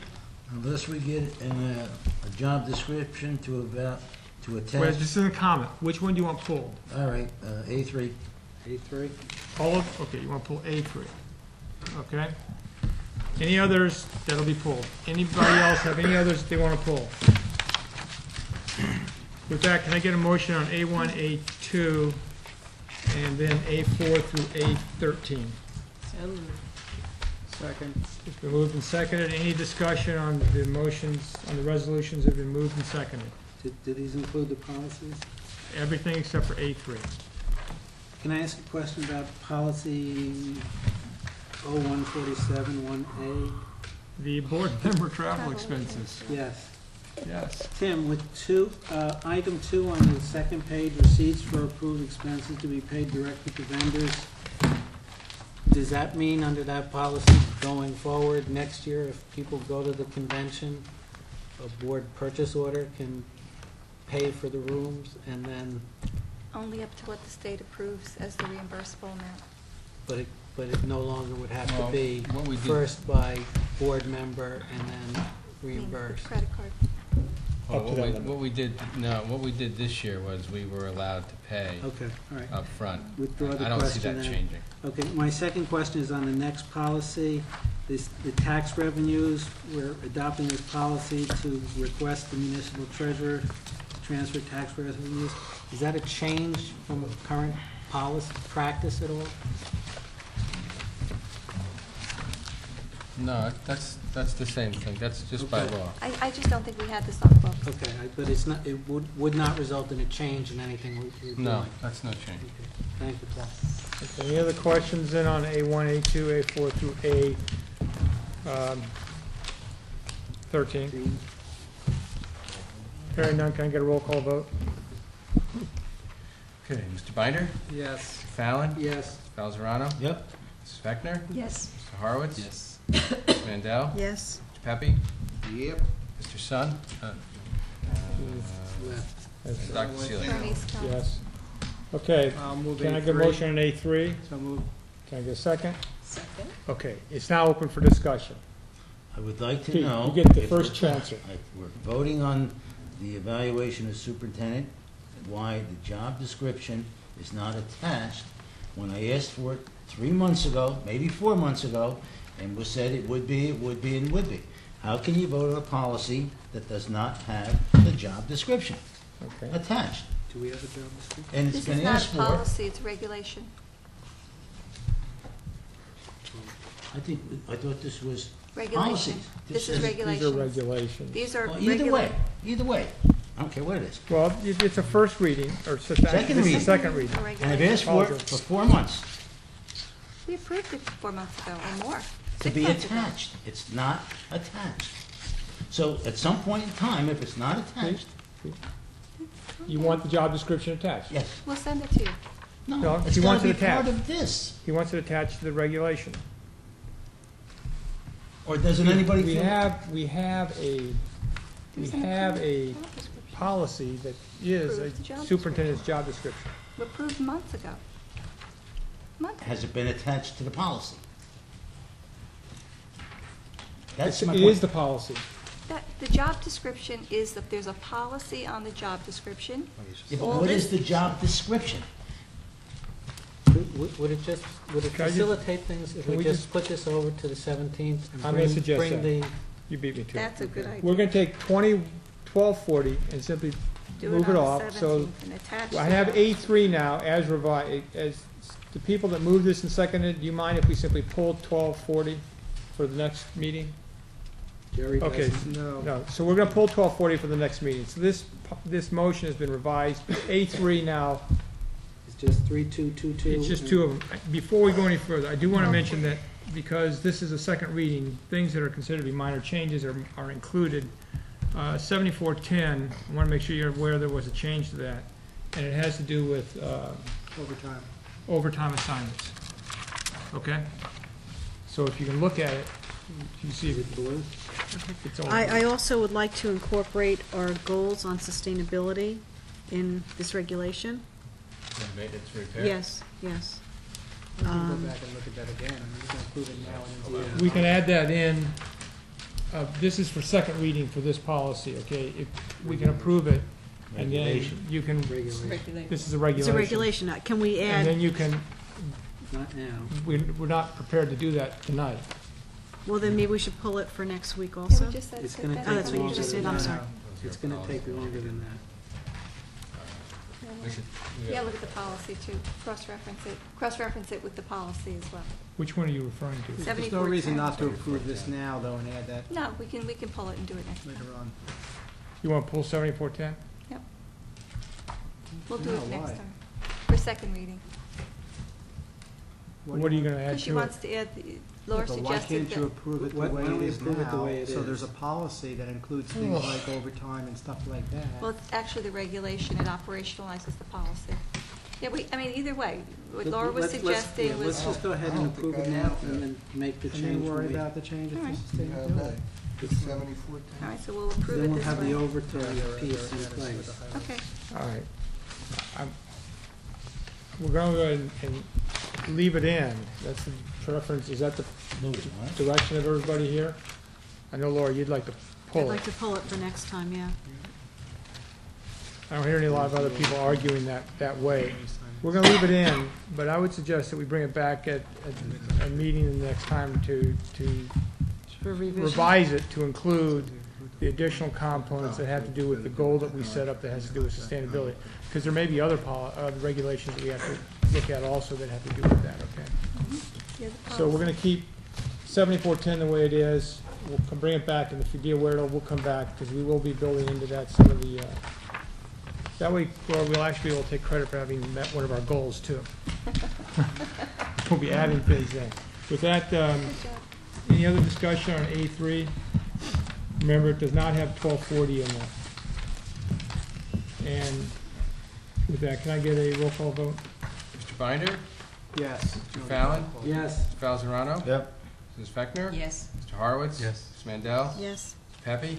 Yep. Dr. All right. Seelig? Yes. We have motions C1 through C7. Does anybody have any of those they want to pull for separate voting?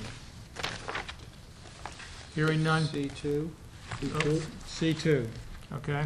I would then move. Does anybody have any others? Hold on. Did we vote on A, all the As? Yes. Yeah. Oh, that was Does everything. anybody have any of the other Cs that they want to have pulled for separate voting?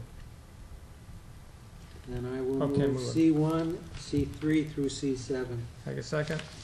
Okay, second. Can I get a roll call? Any discussion on C1 and C3 through C7? Can I get a roll call vote? Mr. Binder? Yes. Mr. Fallon? Yes. Mr. Falzarano? Yep. Ms. Fechner? Yes. Mr. Horowitz? Yes. Ms. Mandel? Yes. Mr. Pepe? Yep. Dr. Seeley? Yes. Motion's carried. Tim, then I would like to move C2. Can I get a second? Second. Do I have any discussion on C2? I just wanted to understand more of what this was for, why we're doing it. For the last 3 years, we've had this position in the science department because of the nature of the size of the department, the amount of materials, chemicals, things that are brought in for use in the department. And I guess about 3 years ago, the board agreed it was appropriate to have an assistant to assist with those types of activities.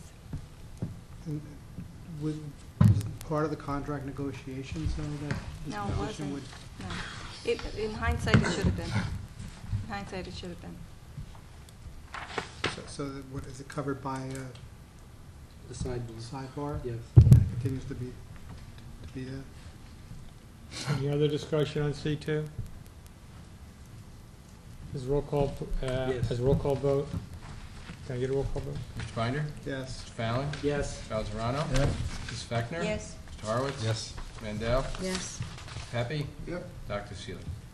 Yes. Does anybody want to pull any of the Ds, D1 through D13 for separate voting? I would point out that Rob's bill for Brigada is one of the items in D1, so you shouldn't vote on that one bill for the Brigada. Okay. Technically correct. And I want to pull D8. So we can pull that bill if you want or whatever. You want to pull D8? Yes. Okay. Any others to be pulled? Rob, on D1, you'll have to abstain from the D1, okay? Or just for the Brigada bill. You'll have to abstain specifically for the, Just, I'm sorry, on D13, there's a Just so you know, I'm like $200 out of pocket with the big reimbursement, just, I'm aware of I'm it. just trying to keep At us. D13, I had listed gyms 3, 4, and 5, 6. That's incorrect. It should read gyms 3, 4, and 7, 8. 3, 4, 7, and 8. where's Blue Streak Aquatic Club? Berkeley. Before we get that. Oh, it's hold on. Berkeley Aquatic now? Yeah. That's what I'm saying, they changed their name? Before we get there, let's get these moved in a second, okay? The subgroup in Berkeley. We have D1 through D7, D9 through D13. Can I get a motion? And D13 is modified to be gyms Oh, 3, wait. 4, and 7, and 8. Does anybody have any others that they want to pull for separate voting? D8 and D9, again.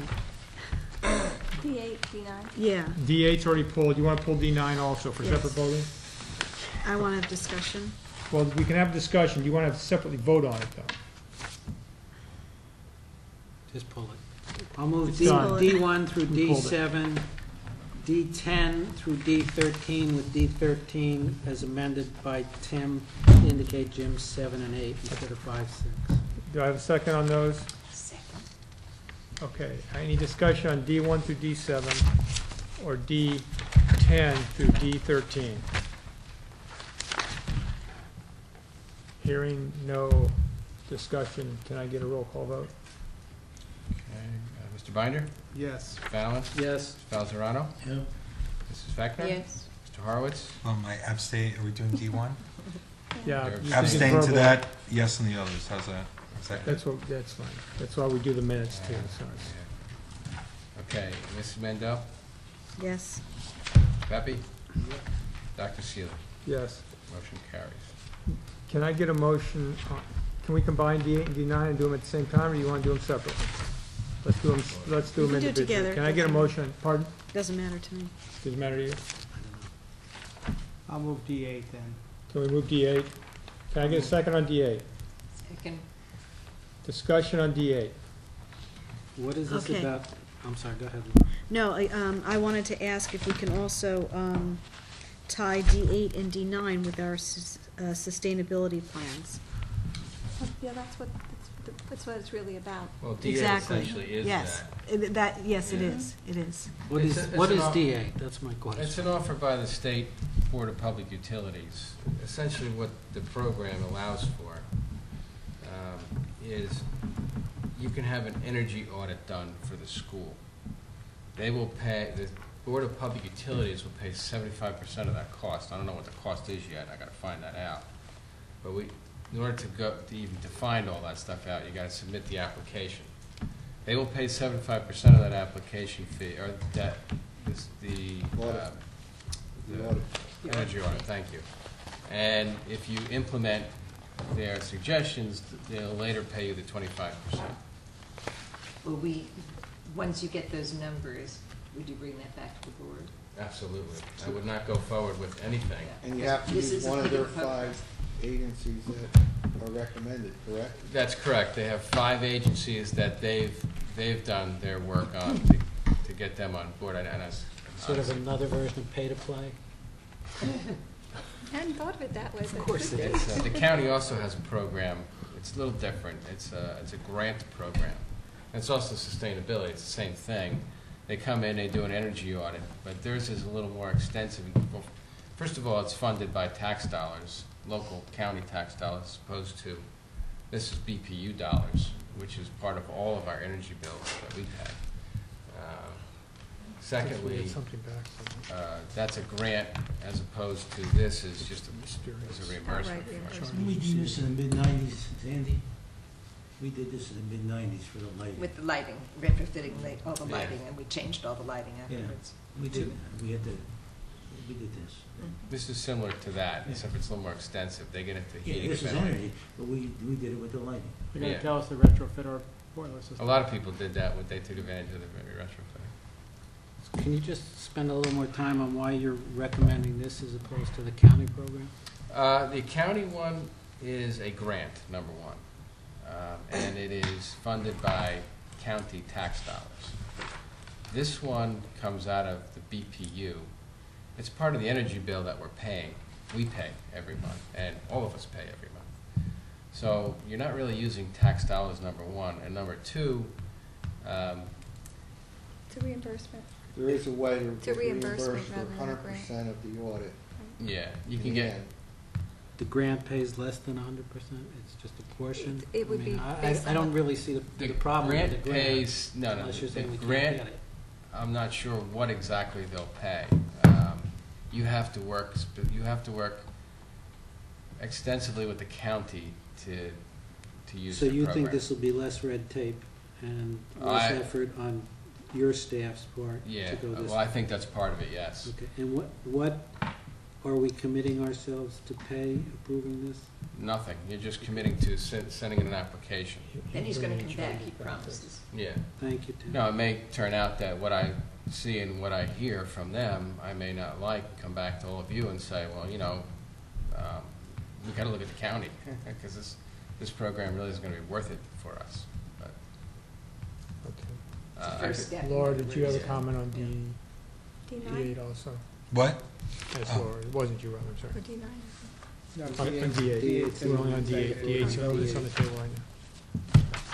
Well, again, you know, I just want to get, I would like to see sustainability language in the comprehensive maintenance. Why? We've got a Well, goal. First of all, D8's the one on the table, it's been moved and seconded, we haven't done D9 yet. If we just vote on D8. What you're get saying, that let's one. vote on D8 and then go. yes. Well, I just want to hear what Laura has to say. Robert's orders would probably No, she's be. on D9 now. No, she's on D8. I think she's on D8. Okay, well, we don't need that for D8, because Okay. it's already there. That's what it is. Yeah, that's what Just it any is. other discussion on D8? Can I get a roll call vote? Mr. Binder? Yes. Mr. Fallon? Yes. Mr. Falzarano? Yeah. Mrs. Fechner? Yes. Mr. Horowitz? Yes. Ms. Mandel? Yes. Mr. Pepe? Yep. Dr. Seelig? Yes. Can I get a motion on D9? So moved. Second? Second. We have moved and second. Discussion on the D9, comprehensive maintenance plan. Laura, I think. Yes. I just wanted to see the sustainability language in the comprehensive maintenance plan here. Do you want to hold up approving the current one that we have, given that we just made the motion today for the goal, which had to do with sustainability? Or do you want to go ahead and approve this and then have that during the year, it would be woven into the goal? And given that's a goal, it's going to have to show up in the maintenance plan during the year. Well, aren't we voting on this comprehensive maintenance plan right now? That's right. And that's the current 3-year plan. Next year, we'll vote on it again. And every year, it'll come back. Can't we to just it. add a line right now to it? And what line would you add? I think these are specific projects though, aren't they, Tim? This is a list of projects. Yeah, this is 38 It's repairs. the building and- systems that we have. Are you this is looking all at this code. yellow sheet, Laura? Look at this yellow sheet. There's a whole And list this of is projects in there. The seating in the old Is there a date required it's, to put this in or for FUSA purposes? it's just the repairs. and Right, maintenance. yeah. Yeah, this used to be the QAR. I think the requirement. sustainability and the green material, the green initiatives you're referring to are more of how do you actually implement that maintenance plan. This is a list of activities, and since we have now a goal that says we're going to do that, then I presume as they implement the maintenance plan, they're going to do whatever they can to meet the green concepts. Oh, here. Okay, If she wants a let sentence, me ask here. you a question, for Can I just example. give Let me you a give you, sentence? I got you a sentence for you. Whereas Watchung Hills Regional High School is also desirous of integrating and incorporating sustainable and green practices into the maintenance of its facilities. Now therefore be it resolved. So put it in there. So What Robert's- Laura's trying to say is, let's say we're in cleaning the building, we Okay. want to make sure we're not using Robert's proposed- cleaning solvents So that Robert's poison proposed- people. Did we get, can you give Tim Like that that? sentence? right, or, low admitting, things, the paints or whatever. I know, but that- that's incorporated in saying desirous of implementation. incorporating and integrating sustainable and green practices into the maintenance of its facilities. Yes, Okay. yes. Okay, so given that, do the people that moved and seconded that agree to that change to this motion? Okay. Whereas Watchung Regional High School is also He wrote it desirous down. of Just give it to interpreting him, and Rob. incorporating sustainable Rob, and can you green just give it to practices him? into the maintenance of its facilities. Well, if you can read it, fine.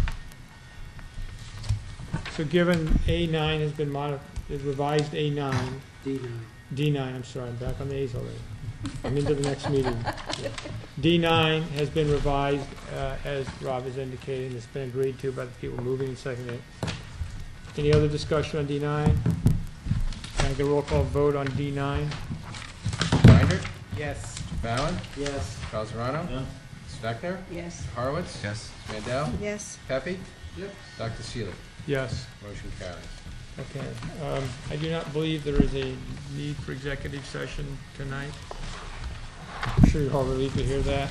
Actually, I'm sorry, I need to go through the agenda. Any other business at this time? What's this letter, Tim, from Hovnanian? Is this regarding our land? And is that, Is that our land he's referring to? Yes. Who wants to buy the high school? Good luck. He'll release, No one has release reached it. out to us. so Is I that what don't this know is? this We just letter. received that call. What It's the lot real does it estate. refer to? You just look at the Can I ask maps. that you take this, great question. Can you ask him after the meeting? I don't know what it is. Next time he's We on. haven't Get got this any more than that. explanation. Any other business at this time And they look on in the way of motions Can or I resolutions? just wanted to make a comment. Go ahead, Laura. I've Just a got- second, can I get some, Anyway. Sandra and Rob, can we? It has to do with communications, and I just want to thank whatever teachers, I know that from my sons, I've gotten 2 emails regarding updating on grades and projects, and a friend of mine mentioned that she got an email, unsolicited, just an update, unsolicited, on how the kids are doing, and I just want to thank the teachers for doing that. It came from the world language and math, and I just want to thank the teachers for doing that. Any other business at this time? This is the not quite yet. This is the second opportunity for the public comment. Any public who wants to comment can come forward. Hearing none. I need a motion to adjourn. I need a second. Second. Meeting adjourned.